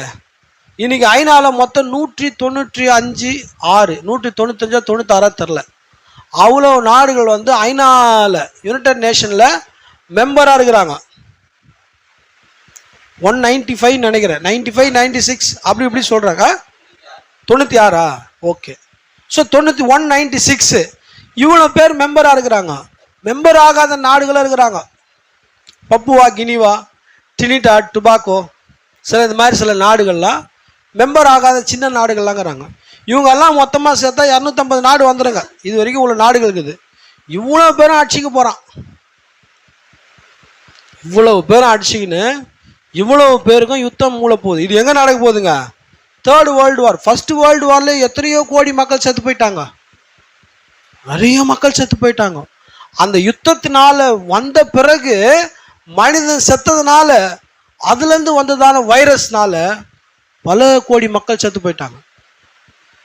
அந்த ஃபர்ஸ்ட் வேர்ல்டு வார் மிக பயங்கரமான ஒரு வியாதியை கொண்டு வந்துருச்சுங்க. மனிதன் அதிகமாக செத்து போயிட்டான்.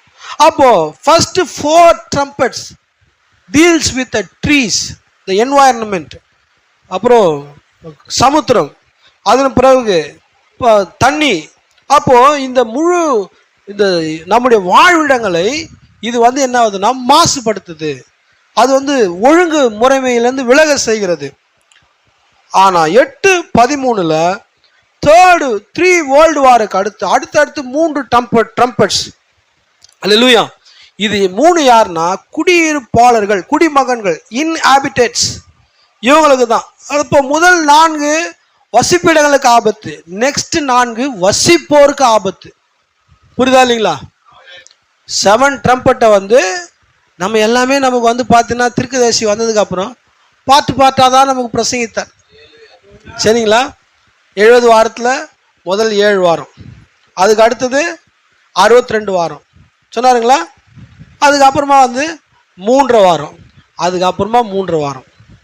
ஃபஸ்ட்டு 7 வாரம் இஸ்ரவேல் அவங்க போயிட்டு பாபிலோன்லேருந்து போயிட்டு ஆலயம் கட்டுண்டு 7 வாரங்களா 49 வருஷம். அதன் பிறகு ரெண்டாவது வந்து பார்த்தீங்கன்னா 69 வாரம், 62 வாரம். ஆமாம், 62 வாரம். அதை தான் தீர்க்கதரிசி அந்த என்ன சொல்கிற அந்த ஸ்பிரிட்டப்பை நமக்கு வந்து இதில் தானியேல் 70 வாரங்களை காட்டுறார். 7 62 எத்தனை ஆச்சுங்க சொல்லுங்க? 7 62 எவ்வளோங்க? 69. 69க்கு அப்புறம் இப்போ இன்னும் வந்து ஒன்று இருக்குது, 1 வாரம் இருக்குது. முதல் 3 வாரம் இயேசு கிறிஸ்துவிலும், அடுத்த 3 வாரம் 7000, இந்த 2000 வருஷம் போயிடுச்சுங்க. நம்ம போனதுக்கு அப்புறமா 3 வாரம் நடக்கும் ஒரு ஸ்பிட்டப்பு. சரிங்களா? அதே மாதிரி 7 எக்காலங்களில் பார்த்தோம்னா எல்லாத்துலேயுமே நமக்கு ஸ்பிட்டப்பை காமிச்சார். அழகாக அதனுடைய பிரித்து காமிச்சார். புரியுதா இல்லைங்களா? அப்போது இந்த 7 எக்காலங்களில் முதல் 4 வசிப்பிடங்களுக்கு நம்முடைய சுற்றி இருக்கிறதான வாழ்வாதாரம், மனிதன் வாழ்வதற்கான அந்த வாழ்வாதாரம் எல்லாமே இதில் தாங்க இருக்குது. இதில் இருக்குது, சபை காலங்களில் இருக்குது. அந்த புக்கை வந்து இப்போ கிடைக்கல, அப்படியே படித்து பிரிஞ்சு போச்சுங்க. மைண்ட் பண்ணணுன்னு இருக்கிறாங்க. The feast of the trumpets. அப்போது நமக்கு எல்லாமே பார்த்தீங்கன்னா அங்கங்கே உள்ளே இருக்குது. இதெல்லாமே அவர் தான் பேசியிருக்காரு. இது ஒரு ஆர்டராக தீர்க்கதரிசி பேச நினைக்கும் போது தான் அவர் மகிமைக்கு போயிட்டாருங்க. ஆனால் இன்றைக்கி நம்ம அந்த ஆர்டராக எடுத்து அதை பேசுகிறோம். சரிங்களா? இது வேறு எங்கேருந்தும் வரல, எல்லாமே இதில் தான் வருதுங்க. அப்போது இந்த முதல் 4 யாருக்கு ஆபத்துங்க? பூமியில் குடியிருக்கிறவர்களுக்கு, அந்த வசிப்பிடத்திற்கு. ஆமாம், வாழ்வாதாரம், சுற்றுப்புற சூழல் முதல் 4. அடுத்த 3 அதில் வசிக்கிறவனுக்கு. அல்லேலூயா. அப்போ இந்த பூமியானது, இந்த சமுத்திரம், இந்த பூமி, அப்புறம் வானங்கள், அப்புறம் மீன், இந்த சந்திரன், சூரியன், இந்த மரங்கள், செடி கொடிகள் யாவுமே தேவன் யாருக்காக சிருஷ்டித்தாருங்க? நமக்கு தாங்க சிருஷ்டித்தாரு. இது எல்லாமே நமக்கு தான் சிருஷ்டித்தார். சமுத்திரம் எது யாருக்காக? நமக்காகத்தான். ஒருத்தன் சினிமா பாட்டு போகிறான், உலகம் பிறந்தது எனக்காக, ஓடு நதிகள் எனக்காக, மலர்கள் மலர்வது எனக்காக. அவன் சும்மாலாம் எழுதலைங்க. உண்மையிலே எல்லாமே ஆதாமுக்கு தான் படித்தார். அவர் பாடுறாரு, அவரு கிடையாது, நமக்கு தான் படிச்சிருக்கிறார். எல்லாமே நமக்கு தான். ஆனால் இப்போ என்ன ஆகுதுன்னா, ஃபஸ்ட்டு 4 ட்ரம்பட்ஸ், 4 எக்காலங்கள் பூமியை கடுமையாக தாக்குது. அப்போது இந்த 4 இந்த நியாய தீர்ப்புகளுமே இன்றைக்கு மக்கள் வந்துட்டு அதனால் ஏற்பட்ட தாக்கத்தினால தான் water pollution, air pollution, global warming எல்லாம் பேசுகிறாங்களா? புவி வெப்பமயமாகுதலை குறித்து இப்போவும் வந்து அங்கங்கே என்ன பண்ணுறாங்க? ரேலி போகிறாங்களா இல்லைங்களா? இன்றைக்கி என்ன நடக்குது? கம்பெனிகள் என்ன பண்ணுறாங்க? மரம் நடுகிறாங்க. நம்முடைய மறைந்த ஜனாதிபதி, முன்னாள் ஜனாதிபதி ஏபிஜே அப்துல் கலாம் என்ன பண்ணாருங்க? மரம் நடுனாருங்க.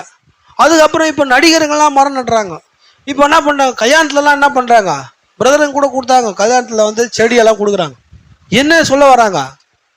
இதெல்லாம் வந்து அழிஞ்சு போயிடுச்சுப்பா, இதெல்லாம் நமக்கு தேவை, நாம் வந்து என்ன பண்ணோம்? ரீபில்ட் பண்ணோம். இதை ரீபில்ட் என்னதான் நீ ரீபில்ட் பண்ணாலும் அது அடிச்சது தான்.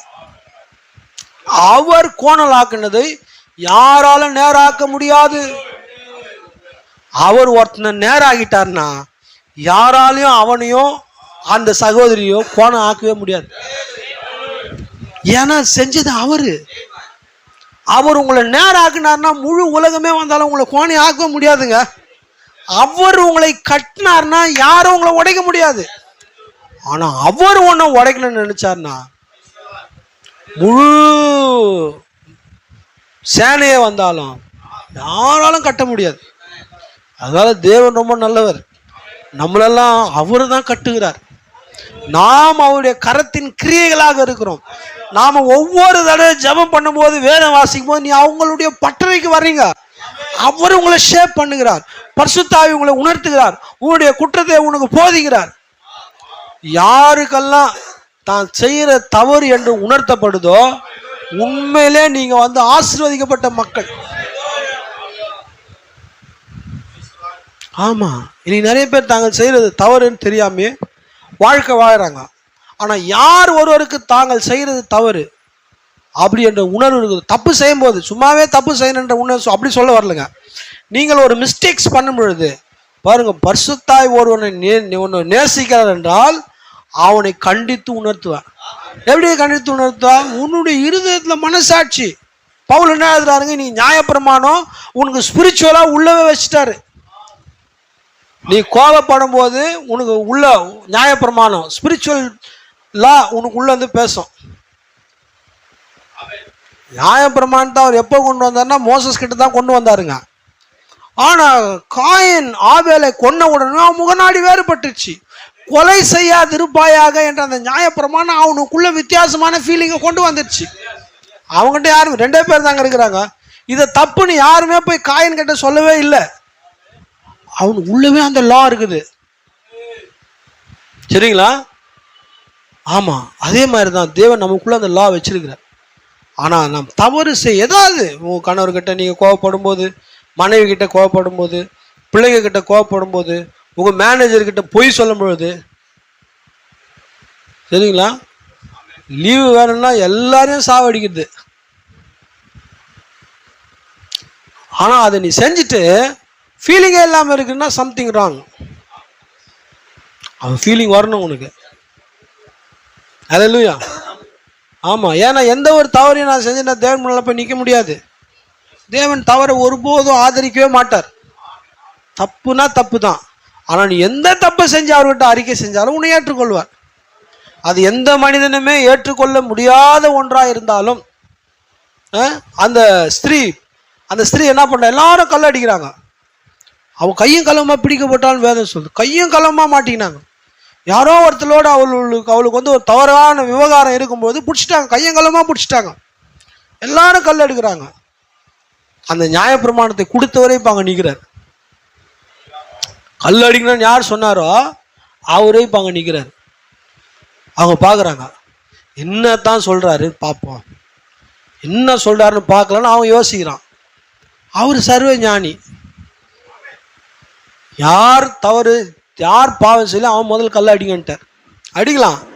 யார் பாவம் செய்யவில்லையோ அவன் முதலாவது கல்லை அடிங்கள் என்று சொன்ன பொழுது பாருங்க, தேவன் அந்த வார்த்தையை பேசும்போது யாரெல்லாம் என்னென்ன தப்பு செஞ்சானோ அந்த தப்புனுடைய அந்த குற்ற உணர்வையும் அவனுக்குள்ள அனுப்புனார்.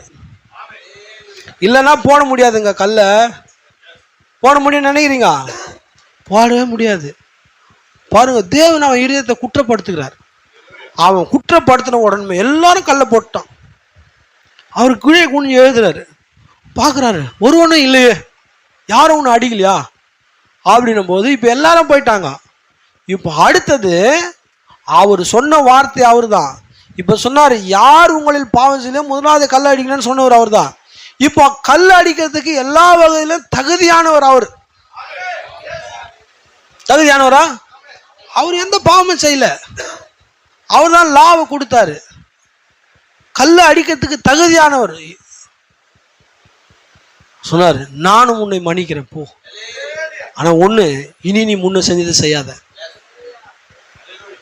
பாருங்க, தேவனுடைய அன்பு எப்பொழுதுமே நம்ம மன்னிச்சாலும் அந்த மன்னிப்புல பாருங்க, தேவன் நீ அதை செய்யக்கூடாது என்பதை சொல்லுகிறார்.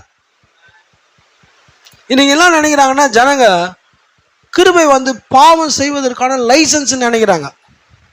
கிருபகுதுங்க, என்ன வேணா செய்வேன், கிருபகுதுங்க, என்னன்னா செய்வேன். No no no no no, நீ தெரியாம செஞ்சுட்டினா உன்னை தூக்கி எடுப்பதற்கு தான் கிருபை, உன்னை விடுவிப்பதற்காக கிருபை.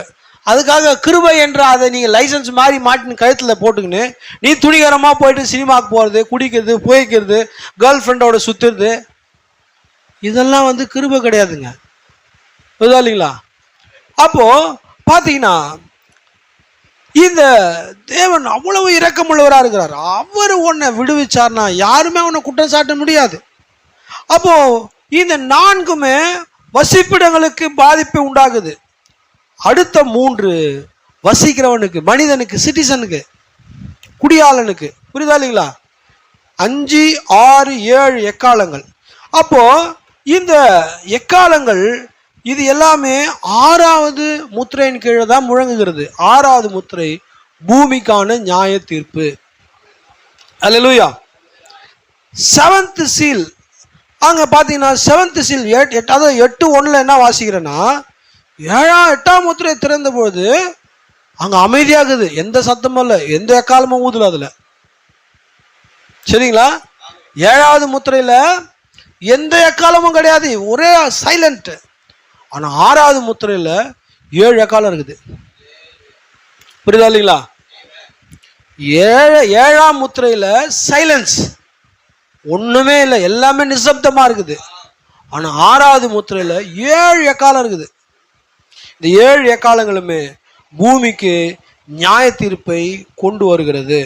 ஸோ இந்த கடைசி 3 எக்காலங்கள், அதனால சொன்ன இந்த 3 என்னதுங்க, ஏன் இந்த எக்காலங்கள் சபைக்கு இல்லை அப்படின்னு சொன்னார்னா, இந்த கடைசி 3 எக்காலங்களுமே யூதர்களை ஒன்று சேர்க்கிறது. 1ஆம் உலக யுத்தத்தில் அவங்களுக்கு தான், 2ஆம் உலக யுத்தம் அவங்களுக்கு தான், 3ஆம் உலக யுத்தத்தின் நேரத்தில் தான் 1,44,000 பேர் மேசியாவை அறிந்து கொள்கிறார்கள். அப்போ first world war, second world war, third world war இஸ்ரவேல் ஜனங்களை ஒன்றாக சேர்க்கிறது. அவர்களுக்கு ஏகப்பட்ட நெருக்கடிகளை, புல்லாப்புகளை கொண்டு வருகிறது. அப்போ இந்த 6 எக்காலங்களுமே கடைசி 2000 வருடங்களாக, அப்போ இது வந்து பார்த்தீங்கன்னா மிக பயங்கரமான பேரழிவை பூமிக்கு கொண்டு வந்திருக்கிறது. பாருங்க, அறிவியல் விஞ்ஞானத்தின் மூலமா, கலப்பின உணவு, ஹைபிரிட் ஃபுட் மூலமா,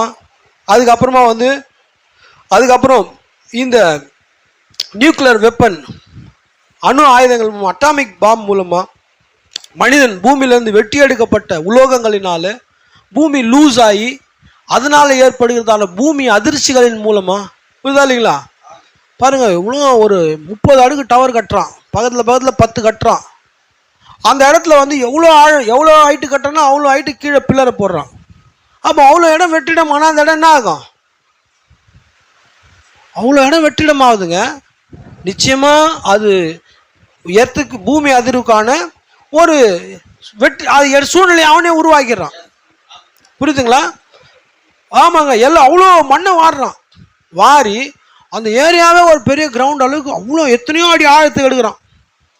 அவ்வளோ அடி ஆழத்துக்கு எடுத்து அங்கே வீடை கட்டிடுறான். அவன் நினைக்கிறான் இது நல்லா இருக்குதுன்ட்டு. ஒன்றுமே கிடையாதுங்க.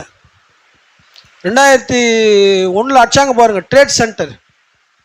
அவ்வளோ பாதுகாப்பாக கட்டினாங்க அந்த பில்டிங்கை. அந்த பில்டிங் எப்படி கட்டப்பட்டு தெரியுங்களா? செங்கல்லாம் கிடையாதுங்க. இது தெரியுங்களா? அயன்ல ஸ்டீலில் தான் கட்டினாங்க அந்த பில்டிங்கு. ஃபுல்லாக ஸ்டீல் பில்லரில் தான் கட்டினாங்க. ட்ரேட் டவர் 2 டவர் அடிச்சாங்க பாருங்க. உசாமா அடிச்சா இல்லைங்களா? 2001 செப்டம்பர் 11. ஆமாங்க, ஸ்டீல்லையே கட்டினாங்க.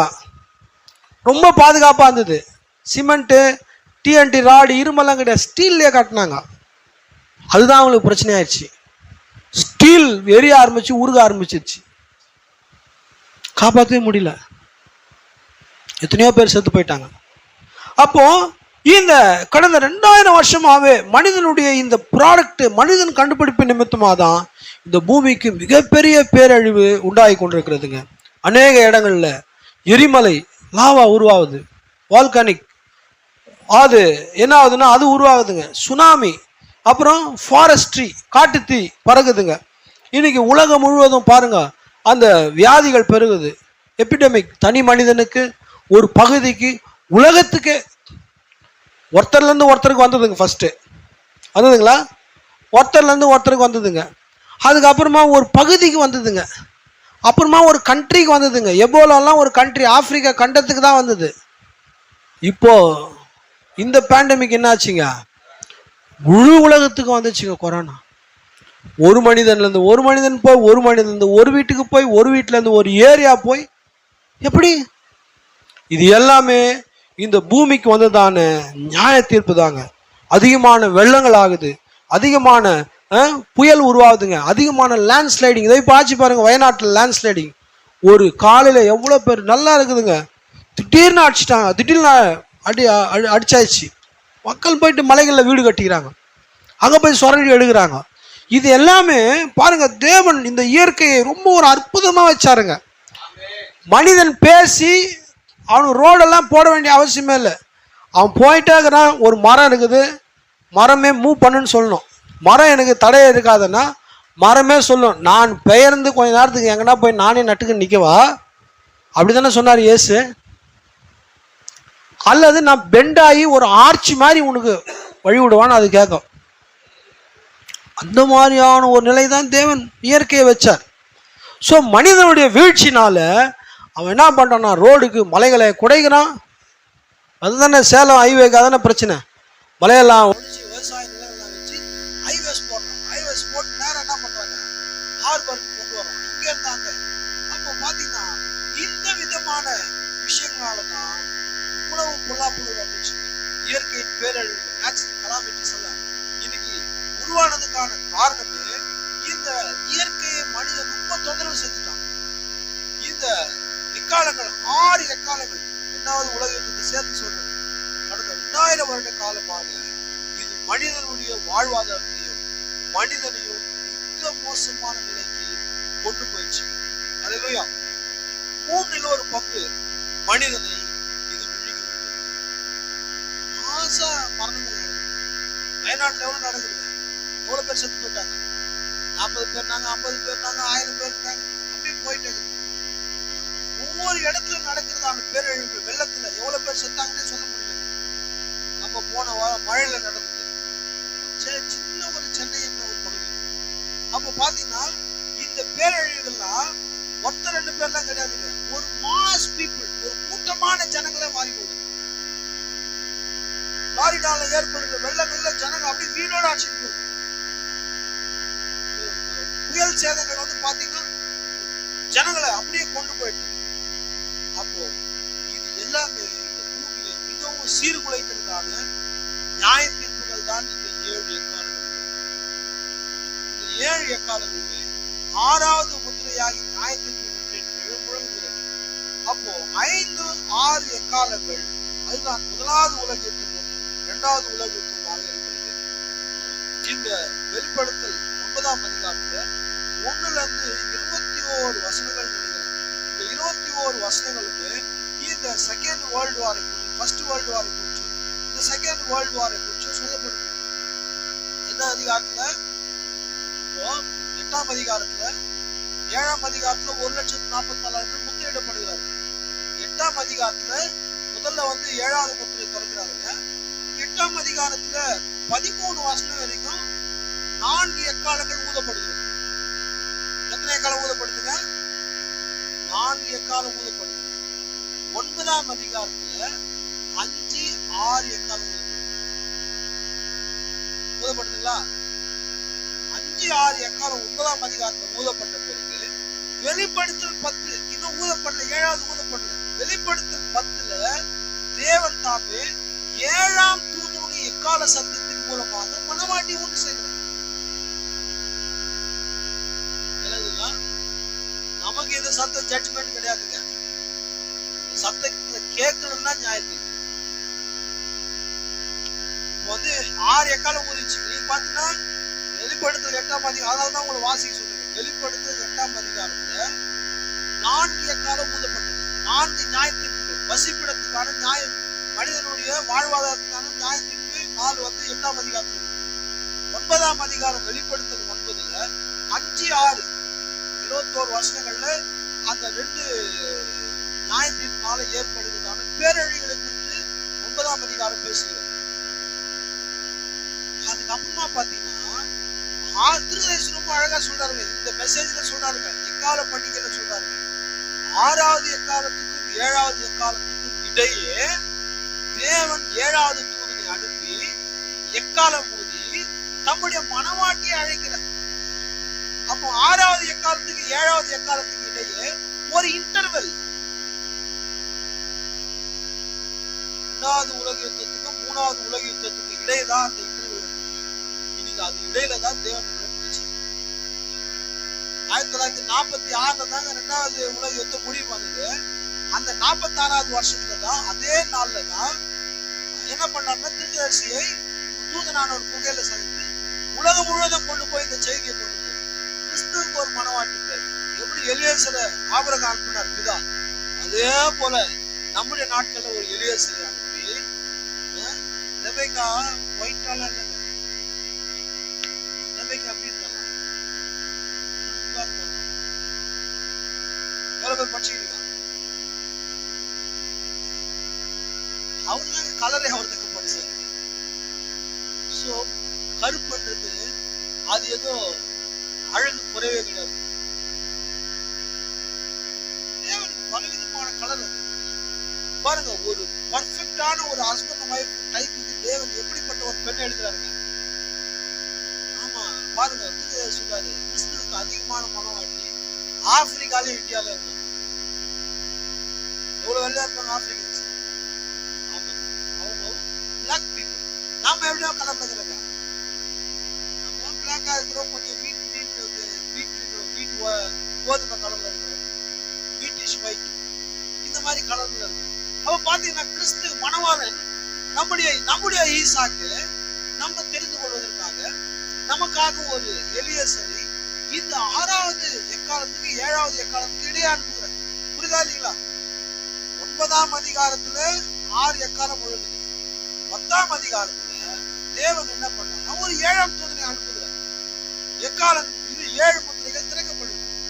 7ஆம் தூதனுடைய எக்காலத்திற்கு கீழே தேவ ரகசியம் எல்லாம் நிறைவேறுகிறது. தேவ ரகசியம் எல்லாம் நிறைவேற்றப்படும் மனவாட்டி மூலியம் ஆரம்பிக்கும். அவர் புஸ்தகத்தை வாங்கி புசித்து சகல ராஜாக்களை குறித்தும் ராஜ்யங்களை குறித்தும் அவன் தீர்க்கதரிசனம் உரைக்க வேணும்னு சொல்லப்படுது. 10ஆம் அதிகாரம் முடியுது. 11ஆம் அதிகாரத்துல 2 தீர்க்கதரிசிகள் வருகிறார்கள். மோசே எலியா வரும்போது 11ஆம் அதிகாரத்துல எங்க வந்து பாருங்க, 15ஆம் அதிகாரம் வாசி, 11, 15 வாசிங்க.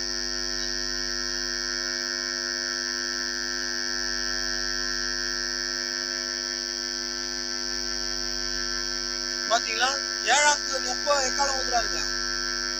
இந்த மனவாட்டி அழைக்கப்பட்ட பின்பு இந்த உபத்திர காலத்துல அந்த எக்காலம் ஊத போகிற போது மிக பயங்கரமான ஒரு போர் மூண்டு வேதம் சொல்லுது, உலகத்தின் ராஜ்யங்கள் நம்முடைய கர்த்தருக்கும் அவருடைய கிறிஸ்துவுக்கும் கூடிய ராஜ்யங்களாகின, அவர் சதா காலங்களிலும் ராஜ்யபாரம் பண்ணுவார் என்று கம்பீர சொன்னார். இப்ப இந்த வசனம் எங்க வருதுன்னா, தானியேல் பாக்குறாருன்னா ஒரு சிலை கேக்குறீங்களா? தானியேல் ஒரு சிலையை பாக்குறாரு, 4 ராஜ்யங்களை பாக்குறாரு. கடைசியான ராஜ்யம்னா இரும்பும் களிமண்ணுமான ராஜ்யம். அந்த ராஜ்யத்துல இப்ப நாம வந்திருக்கிறோம். பாதம் என்னதுங்க? இரும்பும் களிமண்ணும். பாதத்துல எத்தனை விரல் இருக்குங்க? 10 விரல்கள் இருக்குது. ஐசன் ஓவர் 10 லெட்டர். குரூஷேவ் 10 லெட்டர். குரூஷேவ் யாருன்னா ரஷ்யாவுடைய ஜனாதிபதியா இருந்தாருங்க 61. ஐசன் ஓவர் அமெரிக்காவுடைய ஜனாதிபதி. அவர் சொன்னாரு, ஒருத்தர் பேரு மீனிங் வந்து இரும்பு, இன்னொரு பேருடைய மீனிங் களிமண். இந்த ரெண்டுமே ஒட்டாது. இப்போ ஒரு களிமண் இதுதான் இரும்புன்னு வச்சுக்கலாம். இந்த இரும்புல நாம வந்து களிமண்ணை பூச்சி வைக்கிறோம். ஃபுல்லா பூச்சி வச்சுட்டோம். பூச்சோன்னா எப்படி இருக்கு? பூச்சிக்குமா? பூச்சிக்கும். இது ஒரு இரும்பு. இந்த இரும்புல வந்து நான் களிமண்ணை சுத்தி வைக்கிறேங்க. பூச்சினா வச்சிடுறாங்க, அப்படியே பூச்சிக்கும். கொட்டிச்சா நல்லா வெயில் பட்டோம்னா தானா கீழே ஊத்துறாங்க. அப்படிதான் இருக்கிறாங்க. எல்லா கான்ட்ராக்டும் அப்படிதான் இருக்கு. அமெரிக்காவும் இந்தியாவும் இருக்கும் களிமண் மாதிரிக்கிறாங்க. இந்த நேரத்துல கட்டி விட்டுருவாங்க. யாரை கட்டி விடுவாங்கன்னு தெரியாது. பிஜேபியோட டிஎம்கே அலைன்ஸ் இருக்குது இரும்பு களிமண். அப்புறமா பார்த்தா அது RSS. அதுக்கப்புறம் ஏடிஎம்கே அலைன்ஸ் வச்சுக்குது. அவங்க சொல்றாங்க அவங்க இரும்பு களிமண். அப்புறம் அவங்க கட்டி விட்டுருவாங்க. இந்த காலத்தை நம்ம எதுவும் எதனோட ஓட்டாது. ஒரே சிறகுள்ள பறவைகளை தேவன் ஒன்று செய்யும். சரிங்களா? அப்போ அந்த 10 பாதைகள் அந்த நேரத்துல நாம இன்னைக்கு வந்துக்கிறோம். அப்போ கைகளால் பெயர்க்கப்படாத ஒரு கல் புரண்டு வந்து எல்லா ராஜ்யத்தையும் நசிக்கும் போது, எல்லா ராஜ்யத்தையும் உடைக்கும் போது, அப்போ அசைவில்லாத ராஜ்யம் ஒன்று உண்டாகுது. அசைவில்லாத ராஜ்யம். எந்த அலைன்ஸும் தேவையில்லை. அப்போ யாருடைய கூட்டணியும் தேவையில்லை. எந்த குதிரை பேரமும் தேவையில்லை. எங்களுக்கு 263 சீட்டு வேணும். எங்களுக்கு 270 வேணும். அதனால எங்களுக்கு 5 குறையுது. நாங்க உங்களுக்கு 10 கோடி தரோம். எங்களுக்கு வந்து நீங்க வாக்குப்பட கை கொடுங்க அப்படிதான் சொல்ல வேண்டிய அவசியமே இல்லை. புரியுதுங்களா? அரசியல் நிகழ்வுலாம் வந்து எப்படி இருக்குதுன்னா, இப்ப நடந்த பட்ஜெட்ல 2 மாநிலத்துக்கு தான் வந்து அதிகமான முக்கியத்துவம் கொடுத்தாங்க. 2 மாநிலம்.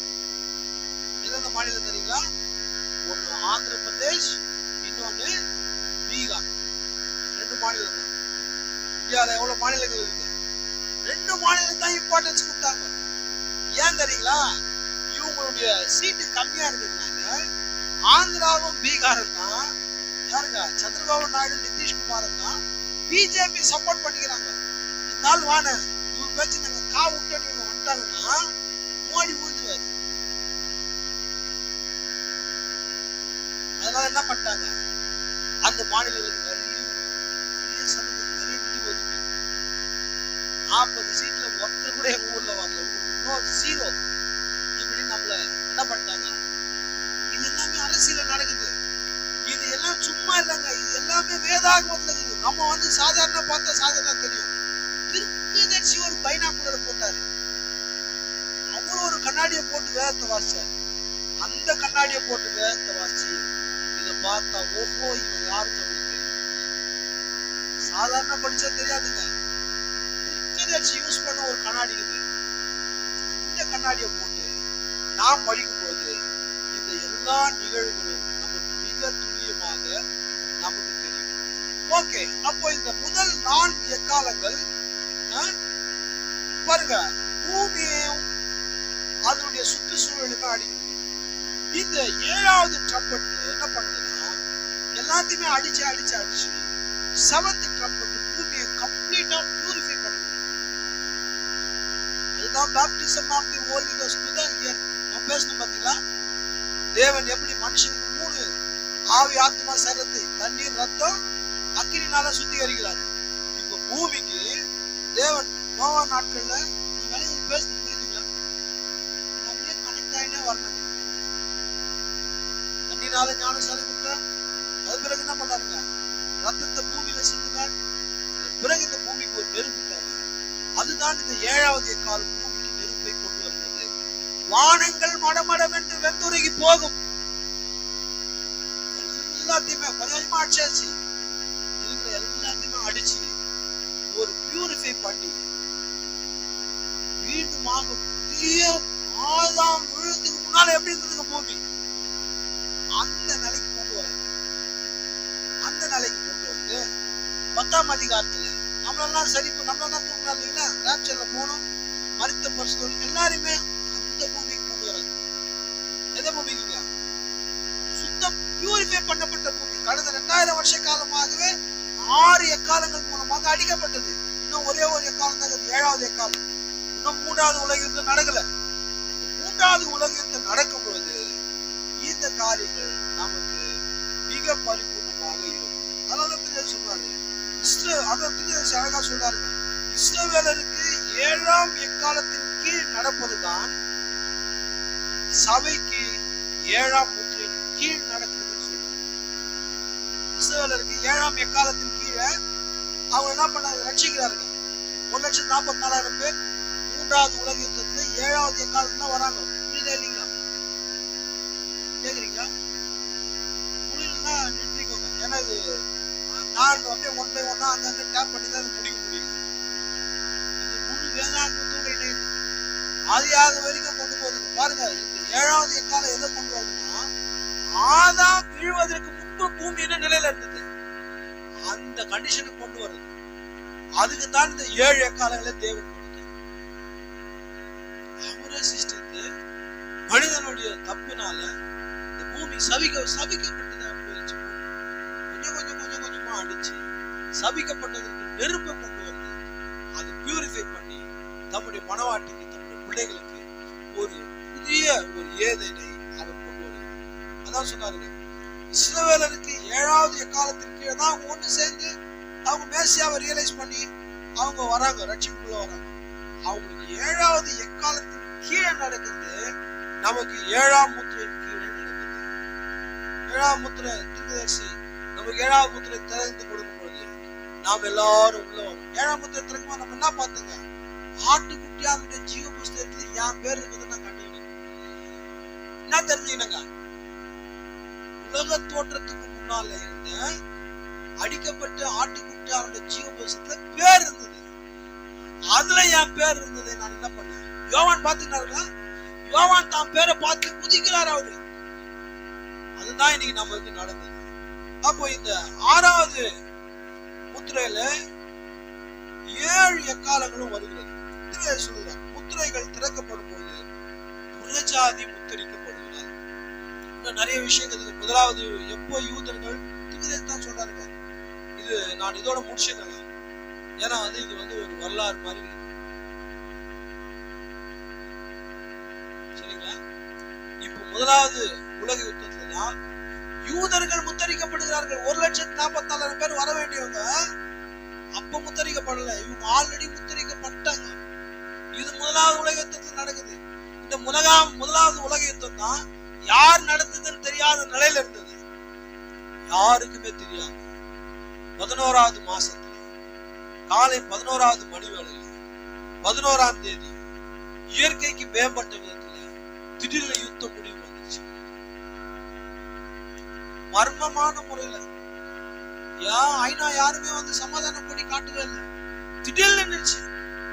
திடீர்னு சண்டை பிடிச்சி ஆட்சின்னு பொறணுன்னு அப்படியே முகத்துல குத்தின்னு அவன் செஞ்ச தப்பு நாங்க மாறி மாறி கத்தின்னு இருக்கும் போது திடீர்னு ஏதோ ஒண்ணு ஆச்சு. சண்டை எல்லாம் முடிச்சுட்டு மண்ணெல்லாம் தோச்சிட்டு, பிரதர் சாரி பிரதர் நான் தப்பா பண்ணிட்டேன், டென்ஷன் சாரி பிரதர் இப்படி சொன்னா எப்படி இருக்குங்க? என்னடா ஆச்சு, யாரா அவங்களை பிரிச்சு விட்டா? கர்த்தருடைய தூதன் அவங்களுக்கு சமாதானம் இல்லை.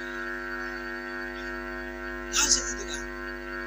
ஏன்னா முதலாம் யுத்தத்தை அவர் நிறுத்தினார்னா, முதலாம் உலக யுத்தம் வெளிப்படுத்தல் 9ஆம் அதிகாரத்தில் இருக்கிறது.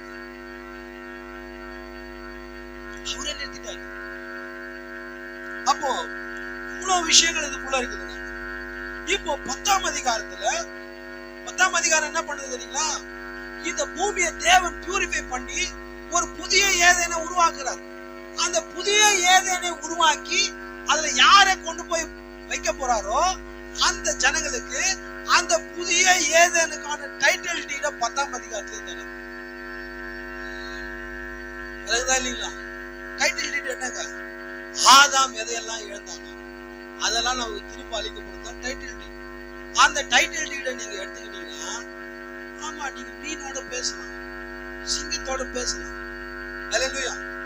நம்ம டாகோட எல்லாம் வாக்கிங் போக அவசியமே இல்லை. நம்ம எதையுமே கட்டி போட வேண்டிய அவசியமே இல்லை. எதையுமே வாய் கட்ட வேண்டிய அவசியமே இல்லை. புரியுதா இல்லைங்களா? ஆமா, சிங்கம் உங்களுக்கு ரொம்ப ஃப்ரெண்டா இருக்கும். எதுக்குமே கடிக்கணும்ன்ற ஃபீலிங்கே வராது. நம்மளும் யாரையும் கடிக்க மாட்டோம். நாமளும் யாரையும் கடிக்க மாட்டோம். யாரும் நம்மளையும் கடிக்க மாட்டோம். ஏன்னா பிசாசு 1000 வருஷத்தை கட்டி போட்டு அவனை தூக்கி குழல்ல வச்சுக்கிறாங்க. சொன்ன சும்மா பேருக்கு குழல் ஜெயில் மாதிரி அவனும் பாதாளத்துல ஒரு ஜெயில வச்சு சங்கிலி நடக்கும். அவர் அப்படி இப்படி திரும்ப முடியாது. அவர் கையில சங்கிலி எல்லாம் போட்டு அவரால் வெளியே வர முடியாது. பயங்கரமான சிறை இருக்குள்ள அவன் இருக்கிறான். அதனால என்ன ஆகுது நமக்கு இங்க 1000 வருஷமா சிங்கத்துக்கு கடிக்கணும் அப்படின்னா என்னது அப்படி கேட்கும். நாய் கடிக்கிறதா அப்படின்னா என்ன வருது? என்னது கோபமா, எப்படி கோபப்படுறது? மனிதன் எல்லாம் கோபப்படும். அந்த மாதிரியான நிலைக்கு 1000 வர அரசாட்சி தேவன் கொண்டு போகும். அந்த அரசாட்சியில கொண்டு போவதற்கு, அந்த புதிய ஏதேனுக்கு கொண்டு போவதற்கான அந்த உரிமை பத்திரத்தை, டைட்டில் டீட தான் ஹல்லேலூயா 10ஆம் அதிகாரத்துல மணவாட்டிக்கு தரும். இன்னொரு தடவை இந்த செய்தியை பிரதர் போடும்போது கொஞ்சம் பொறுமையா கேளுங்க. ஒருவேளை நான் முன்ன போய் கூட பேசிக்கலாம், ஆனா இது எல்லாமே செய்தி தான் இருக்கு. ஹல்லேலூயா. ஆமாங்க. அப்போ இந்த 7வது பாருங்க, சொல்லுறாரு, முத்திரைகள் திறக்கப்படும் போது புறஜாதி முத்திரிக்கப்படும். அவங்க 1வது உலக யுத்தத்திலே முத்திரிக்கப்பட்டாங்க. எப்படி 1வது உலக யுத்தத்துல அவங்க முத்திரிக்கப்படுவாங்க? இன்னும் ஒரு 5 நிமிஷத்துல முடிச்சு. எப்படி? நான் போன வாரமே சொன்னேங்க. அதாவது ஆபிரகாம் தான் 14ஆம் அதிகாரத்துல மெல்கிசேதேக்கு பார்க்கிறார். எபிரேயர் 7ஆம் அதிகாரத்துல என்ன சொல்றாருன்னா, அது ஒரே ஒரு வசனம் மாத்திரம் வாசிப்போமா? அது உங்களுக்கு புரிந்து கொள்றதுக்கு கொஞ்சம் ஈஸியா இருக்கும். ஹீப்ரூ சாப்டர் 11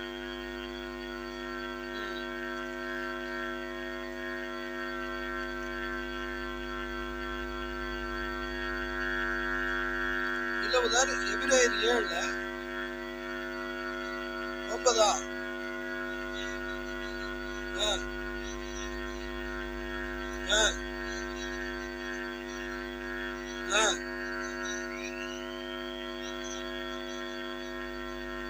பாருங்க, லேவி தசமபாகம் கொடுத்தான்னு சொல்லலான்றாரு. ஆனா ஆபிரகாம் எப்போ சந்திச்சாரு மெல்கிசேதேக்குன்னா 14ஆம் அதிகாரம் ஆதியாகமம். அவர் இன்னும் குழந்தை பிறக்கல. 15ல இல்ல, 16ல இல்ல, 17ல இல்ல, 18ல இல்ல, 19ல இல்ல, 20ல தான் பாடி சேஞ்ச் ஆகுது. 21ல தான் குழந்தை பிறகுது. சரிங்களா? 21ல குழந்தை பிறந்து அதுக்கப்புறமா 60 வருஷம் கழிச்சு அவருக்கு ஈசாக்கு ஏசா யாக்கோபு பிறகுறாங்க. அதன் பிறகு வந்துட்டு லேவி பிறந்தாரு. எத்தனையோ நூற்றாண்டுகள் நடக்குது. ஆனா என்ன சொல்றாருங்க, ஆபிரகாம் கொடுக்கும்போது, ஏன்னா தசமபாகம் யார் வாங்குவாங்க? லேவி தான் வாங்குவாங்க. அவங்க தானே ஆசாரி வேலை செய்யறாங்க. புரியுதா இல்லைங்களா? 11 கோத்திரமும் லேவியருக்கு தான் கொண்டு போயிட்டு தசமபாகம் கொடுப்போம். ஏன்னா இவங்களுக்கு எந்த வேலையுமே கிடையாது. அவங்க ஆலயத்துல வேலை செய்யறதா அவங்களுடைய வேலையை. ஓகே, அப்ப அதுதான் பாருங்க, அவன் ஆபிரகாமுக்குள்ள இருக்கும்போது அந்த தசமபாகம் அறையில இருந்தான்னு சொல்றாரு. அவனுக்குள்ள அவன் அணுவா இருந்தான். ஆபிரகாமுக்குள்ள ஈசாக்கு இருந்தார், ஈசாக்குள்ள யாக்கோபு இருந்தார், யாக்கோபுக்குள்ள லேவி இருந்தார். அதே மாதிரிதான் 1வது உலக யுத்தத்துல எப்ப அவங்க வரப்போறாங்க, அந்த அணுக்களை 1ஆம் உலக யுத்தத்துல முத்திருந்தார். நம்ம அடுத்த வாரத்துல அதுக்கான வசனத்தையும் அதற்கான விஷயங்களையும் நம்ம பார்க்கலாம். இன்னும் ஒரே ஒரு வாரம் மட்டும் நான் இதை எடுக்கிறேன். அதுக்கப்புறம் நம்ம ரெகுலரா ஆஷுஷுல நம்ம யோபு பத்தி, நம்ம ஆபிரகாம் பத்தி நம்ம பேசிக்கலாம். அது கொஞ்சம் ஈஸியா நம்ம புரிஞ்சுக்கலாம். அதனால நான் இதோட முடிக்கிறேங்க. அப்போ பாருங்க, இங்க 10ஆம் அதிகாரத்துல நமக்கு மூல பெந்தேகோஸ்தேக்கு நம்ம திருப்புகிறார். மூல பெந்தேகோஸ்தே விசுவாசத்துக்கு. ஏன்னா ஆதாம் பரிபூர்ண விசுவாசத்துல இருந்தார். விசுவாசத்துல இருக்கும்போது தான் தேர்ட் புல்ல நீ என்ன பண்ண முடியும்? ஆபரேட் பண்ண முடியுங்க. தேர்ட் புல் தான் இயற்கையோடு பேசுகிறது. சரியா இல்லைங்களா? இயற்கையோடு பேசுனா தேர்ட், அதுதான் உங்களுக்கு அந்த பர்ஃபெக்ட் ஃபெய்த் தேவை. அந்த பர்ஃபெக்ட் ஃபெய்த் தான் ஆதாம் வச்சிருந்தார். அப்பதான் இயற்கை அவர் கட்டுப்படுத்தார். அதுதான் இழந்துட்டார். அதனால தான் இந்த புரஜாதி மணவாட்டிக்கு ஆதி பெந்தேகோஸ்தே அனுபவத்தை கொண்டு வந்தார். பர்ஃபெக்ட் ஃபெய்த் நமக்கு வரும்பொழுது இந்த பூமியை நாம் சுதந்திரிக்கும்படிக்கு 10ஆம் அதிகாரத்துல நமக்கு டைட்டில் டீட் நமக்கு அளிக்கப்படுகிறது. 11ஆம் அதிகாரத்துல பூமி 15வது வசனத்துல அது பியூரிபிகேஷன் வருது. ஹல்லேலூயா. ஆதாம் இழந்த அந்த ஏதேனை தேவன் மீண்டுமாக ரெனோவேட் பண்ணுகிறார். ரெனோவேட் பண்ணி புதுப்பித்து. ஹல்லேலூயா. அப்ப பாருங்க, இதற்காகத்தான் இப்போ 6000 இந்த 2000 வருஷமா அடிக்கப்பட்டது இல்லைங்களா இயற்கை. அது காத்திருக்குது. எப்படா வரும் அவன் அந்த தேவபுத்திரன். இயற்கை தவிக்குதுன்னு சொல்லி வேதவசனம் சொல்லுங்களா? இயற்கை தவிக்குது. கடல்ல போனாடி, மரத்துல போனாடி, சமுத்திரத்துல போனாடி, ஏரியில அடி, எங்க போனாலும் அடி, இயற்கையில அடி, மேல புவி மண்டலத்துல ஆடி எல்லா இடமும் ஆடி இந்த பாவிகள்லாம் செத்தாருன்னா எங்களுக்கு பிரச்சனை இல்லை. தேவபுத்திரன் வருவதற்கு இயற்கை பிரசவ வேதனையோடு காத்திருக்குதான். காத்திருக்குதா இல்லைங்களா? இயற்கை காத்திருக்குது. ஆமாங்க. அப்போ இந்த 7வது எக்காலம் ஊதப்படும் பொழுது அது அந்த பரிபூர்ணமான அந்த ராஜ்யத்தை திரும்ப பெறுகிறது. தேவன் தாமே அந்த தெய்வீகமான ராஜ்யத்தை நம்மை கொண்டு செல்கிறார். அது பியூரிஃபை பண்ணப்பட்ட பிறகு நல்லா ஆகுது. 7 எக்காலம் ஊதி, அதாவது இதுக்கு சபைக்கு ஏன் சம்மந்தம் இல்லைன்னா, 7 எக்காலங்களை ஊதி இந்த பூமியை நிலைக்குலைய செய்து இது எல்லாம் பண்ணி ரெடி பண்ணி பியூரிஃபை பண்ணதுக்கு அப்புறமா இதற்குள்ளாக மணவாளனும் மணவாட்டியும் ஹனிமூனுக்கு வருகிறாங்க. ஹனிமூனுக்கு எப்படி லொகேஷன் பார்ப்பா இல்லையா? நான் சித்தாதிரிப்பேட்டைக்கு போறேங்க ஹனிமூனுக்கு. என்ன போவாங்களா? சித்தாதிரிப்பேட்டைக்கு, மூணாறு, வயநாடு, நல்ல ஒரு அருமையான ஒரு லொகேஷன். ரொம்ப அருமையா இருக்கும் அந்த இடம். தேவன் எப்படி அருமையா உருவாக்குறாரு பாருங்க. நமக்கு பழசு எதுவுமே வாங்க, கூச்சல் குழப்பம் கலவரம் இன்னுமே இல்லாத ஒரு இடத்துக்கு தேவன் அவ்வளவா நம்ம நேசிக்கிறாரு. நீங்க அவரை ஏற்றுக்கொண்டீங்கன்னா, அவரை இன்னுமா நேசிச்சீங்கன்னா, நான் இந்த மக்கு மூளை புரிஞ்சுக்கிறத காட்டும் நீங்க இன்னும் நல்லா புரிஞ்சுக்குவீங்க. நான் கொஞ்சம் தான் பேசுறீங்களா, நீங்க அவரோடு அணுகும் பொழுது என்ன காட்டுல இன்னும் 10 மடங்கு பெட்டரா, 100 மடங்கு பெட்டரா நீங்க புரிஞ்சுக்கலாம். எல்லாமே இருந்தாலும் கர்த்தர் உங்களை ஆசீர்வதிக்கட்டும். அடுத்த ஒரு வாரம் இன்னும் கொஞ்சம் பாதியிலே விட்ட மாதிரி இருக்கு. அடுத்த வாரம் இதை கம்ப்ளீட் பண்ணலாம். நம்ம அதுக்கப்புறமா செப்டம்பர்ல நம்ம ஆஸ் யூஷுவல் முடியாது. ஏன்னா இந்த சப்ஜெக்ட் நான் தொடங்கிட்டேன், என்னாலே முடிக்க முடியல. இன்னும் அவ்வளவு விஷயங்கள், இன்னும் 5, 6, 7 எக்காலங்களே பேசணும். அது எப்படி அந்த எக்காலங்கள், எப்படி அந்த யுத்தம் எப்படி ஸ்டார்ட் ஆச்சு, எப்படி தேசம் அவங்களுக்கு வந்தது, இதெல்லாம் கொஞ்சம் விஷயம் இருக்குது. கொஞ்சம் ஜெபிச்சுங்க. இதெல்லாம் பேசினாலே அந்த பிசாசு கடுமையான பலவீனம் கொண்டு வந்துடும். ஆனாலும் பலவீனம் வரும்போது தான் அவருடைய பலவீனம். கர்த்தர் நம்மை ஆஸ்வதிப்பாராக. தொடர்ந்து செய்தியை வாசிங்க, செய்தியை கேளுங்க. நேரங்களை வீண்வரைய செய்யாதீங்க. நம்ம கடைசி நேரத்தில் வந்துருக்கோம். இந்த எல்லா ஆசீர்வாதங்களும் மனவாட்டிக்காக அளிக்கப்பட்டது. பைபிள் காலேஜ் போயிட்டு அவங்க வாழ்க்கை முழுவதுமே செலவழிச்சா கூட இந்த காரியங்களை தீர்க்கதரிசி மூலமா வெளிப்படுத்தப்பட்ட காரியங்களை அவங்க ஒருபோதும் அறிந்து கொள்ள முடியாது. ஏன்னா இது அவனுக்கு அல்ல, ஒண்ணுமே தெரியாத நமக்கு தான் தேவன் எல்லாம். கர்த்தர் உங்களை ஆசீர்வதிப்பாராக. நாம் யாவரும் எழுந்திருப்போம். Praise the Lord Jesus. Hallelujah, Jesus. Amen. Praise the Lord Jesus. அவருடைய இரக்கம் பெரியது, கிருபை பெரியது, தயவு பெரியது. Hallelujah, hallelujah, hallelujah, hallelujah, hallelujah. நாம் யாவரும் கொஞ்ச நேரம் கர்த்தரை ஸ்தோத்திரிப்போம். அவருடைய இரக்கத்தை நினைத்து, கிருபை நினைத்து, அன்பை நினைத்து, அவருடைய தயவு நினைத்து எல்லாரும் கொஞ்ச நேரம் ஸ்தோத்திரிப்போம். Hallelujah. எல்லாரும் பிரைஸ் பண்ணுங்க. சகோதரர்கள், சகோதரிகள், பிள்ளைகள் எல்லாரும் கொஞ்ச நேரம் பிரைஸ் பண்ணுங்க. அவருடைய அன்பு எவ்வளவு பெருசு பாருங்க. உங்களை எவ்வளவா நேசிக்கும். அவருடைய இறக்கம் எவ்வளவு பெருசு பாருங்க. நாம் நினைக்கிறதற்கு, வேண்டிக் கொள்வதற்கு மேலாக அவர் நமக்காக கிரியை செய்வார். Hallelujah, hallelujah, hallelujah, hallelujah, hallelujah. Amen. Praise the Lord, praise. நன்றி ஆண்டவரே, உங்களுடைய அன்பிற்கு, கிருபைக்கு, உங்களுடைய இரக்கத்திற்கு, தயவிற்கு நன்றி. எங்களை தாழ்த்துகிறோம். எங்களை வழிநடத்தும்படி ஒப்புக் கொடுக்கிறோம். Hallelujah, praise the Lord, praise the Lord, praise the Lord, praise the Lord, praise the Lord. Hallelujah, hallelujah, hallelujah, hallelujah. எந்த சூழ்நிலையும் அவர் அன்பினின்று என்னை பிரிக்காமல் காத்துக் கொள்வார். எந்த சூழ்நிலையும் அவர் அன்பினின்று என்னை பிரிக்காது காத்துக் கொள்வார். என்னை நம்பி அவர் தந்த பொறுப்பதனை அவர் வரும் வரை காத்துக் கொள்வேன். என்னை நம்பி அவர் தந்த பொறுப்பதனை அவர் வரும் வரை காத்துக் கொள்வேன். ஆனந்தமே, பரமானந்தமே, இது மாபெரும் பாக்கியமே. ஆனந்தமே, பரமானந்தமே, இது மாபெரும் பாக்கியமே. இந்த பாதாளத்தின் சொந்தக்காரரவர்,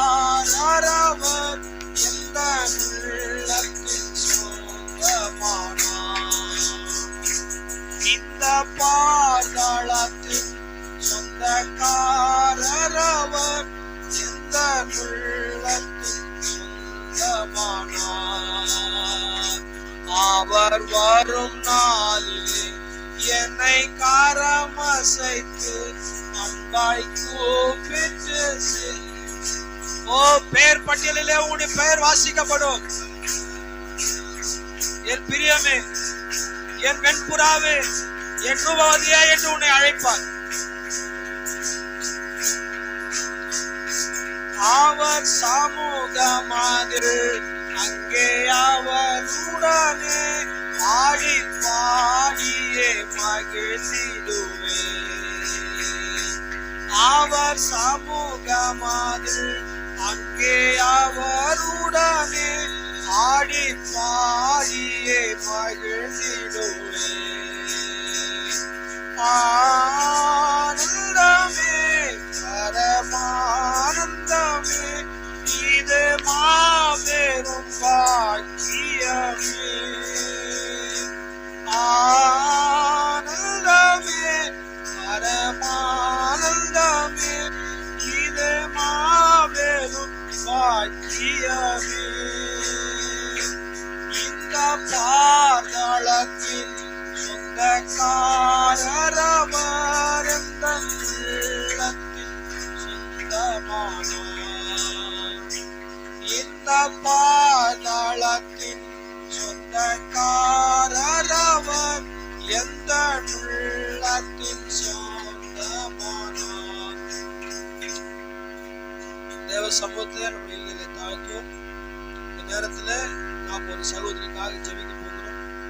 பயபக்தியோடு உத்தமத்தோடு வேறுபட்ட வியாதி பலவீனத்தை நீக்கக்கூடிய மகத்தான வல்லமை கர்த்தராகிய இயேசு கிறிஸ்துவை கொண்டு அவரை தேடி வந்த ஜனங்களை அவர் ஒருபோதும் வெறுமையாய் அனுப்புகிறவர் அல்ல. அவர் எந்த ஒரு பிரச்சனையா இருந்தாலும் அதிலிருந்து தப்பித்துக் கொள்ள அவர் ஒரு வழியை, ஒரு போக்கை உண்டாக்கும். யாரும் கண்களை கூடி தலையை தாழ்த்தி இருக்கிறோம். சகோதரி ஈஸ்வரி அவர்களை ஜபத்திற்காக நாம் முன்னே அழைக்கிறோம்.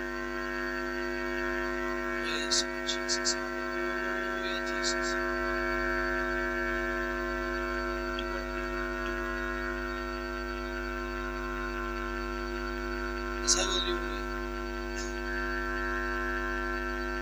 இந்துவாக இருந்தாலும் ஒரு இயேசுவை நேசிக்கிறார். இயேசு தனக்கு ஏதாவது ஒன்றை செய்ய முடியும் என்று விசுவாசம். அவருக்கு ஒரு பலவீனம் உண்டு.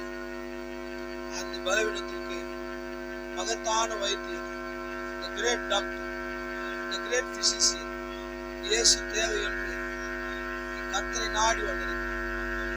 கர்த்தரை நாடி வந்த ஜனங்களை அவர் ஒருபோது வெட்கப்படுத்துகிறார். அவர் அவரை நோக்கி பார்த்தார்கள். அவருடைய முகம் பிரகாசம் அடைந்தது என்று வாசிக்கிறோம். மருத்துவம் என்ன சொன்னாலும், மருத்துவ அறிக்கை என்ன சொன்னாலும், எல்லாம் என்ன சொன்னாலும், எவ்வளவு கொந்தளித்தாலும் இறையாதே, அமைதலாயிரு என்று ஒரு மகத்தான சத்தத்தை நம்முடைய கர்த்தர் இப்போது உடையவராக இந்த மகளை நாம் தேவனுடைய ரத்தத்தில் ஒப்புக்கொள்வோம். அவருடைய பலவீனத்திலே கர்த்தருடைய பலன் தங்கும்படிக்கு சொல்லுவோம். அவருடைய உயிர் தேர்ந்த வல்லமை தங்கும்படி சொல்லுவோம். இயேசுவே இரக்கத்திலே சிறுமுள்ள தேவனே, இந்த சகோதரிக்காக சொல்லுவோம். இந்த மகளுக்காக ஆண்டவரே இயேசு கிறிஸ்து நாமத்தில் சொல்லுவோம். இவருக்கு இருக்கிற இந்த பலவீனத்துக்காக சொல்லுவோம். இவருக்கு புரியமில்லாத ஏதாவது தவறு செஞ்சிருப்பார், கிருபையாய் மன்னி காண்போம். கர்த்தாவே தெய்வீக சுகம் பெற பாவரிக்கு அவசியம் என்று நாங்கள் வாசிக்கிறோம். இந்த மகளுக்காக இயேசு கிறிஸ்து நாமத்தில் சொல்லுவோம். இந்த பலவீனத்துல, இந்த சுகவீனத்துல இயேசுவே உடைய வல்ல கரத்தை நீக்கி ஆண்டவரே நீட்டி இந்த மகளுக்கு எல்லா பலவீனத்தை நீக்கி வரும். என் கரம் இந்த மகளை தரும். இதோ என்னுடைய கரத்தை நான் தலையில வைப்பதற்கு முன்பாக என்னுடைய கரத்தை ரத்தத்தால கழுவி பரிசுத்தப்படுத்தி என்னுடைய கரத்தை மறைத்து நீர் தாமே இந்த மகளை தூண்டுபடியா இயேசு கிறிஸ்து நாமத்தால் என்னுடைய கரத்தை வைக்கும். இந்த மகளுக்கு மறைந்திருக்கிற எல்லா வியாதி பிசாசு, எல்லா பலவீனத்தின் பிசாசு கட்டுகளை இயேசு நாமத்தில்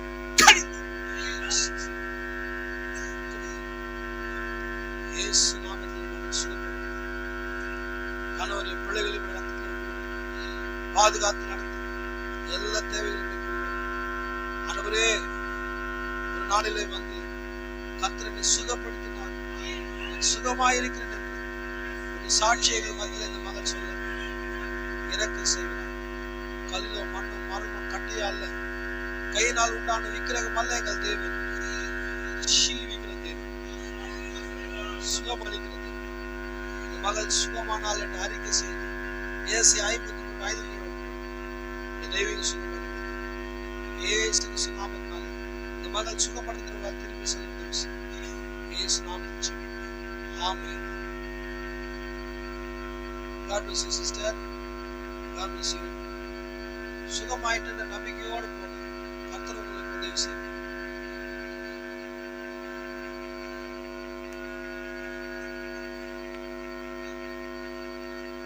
Bless you. God bless you. Bless you. Amen. தேவன் நல்லவராய் இருக்கிறார். அவருடைய இரக்கம் மகா பெரியது. நம்ம யாரும் தலையில தாழ்த்தும் கடைசியாக தேவனுக்கு நன்றி சொல்லி நம்ம மக்களுக்கு நாடு நீங்க அவர்கள் என்று ஜெபிக்கிறேன்.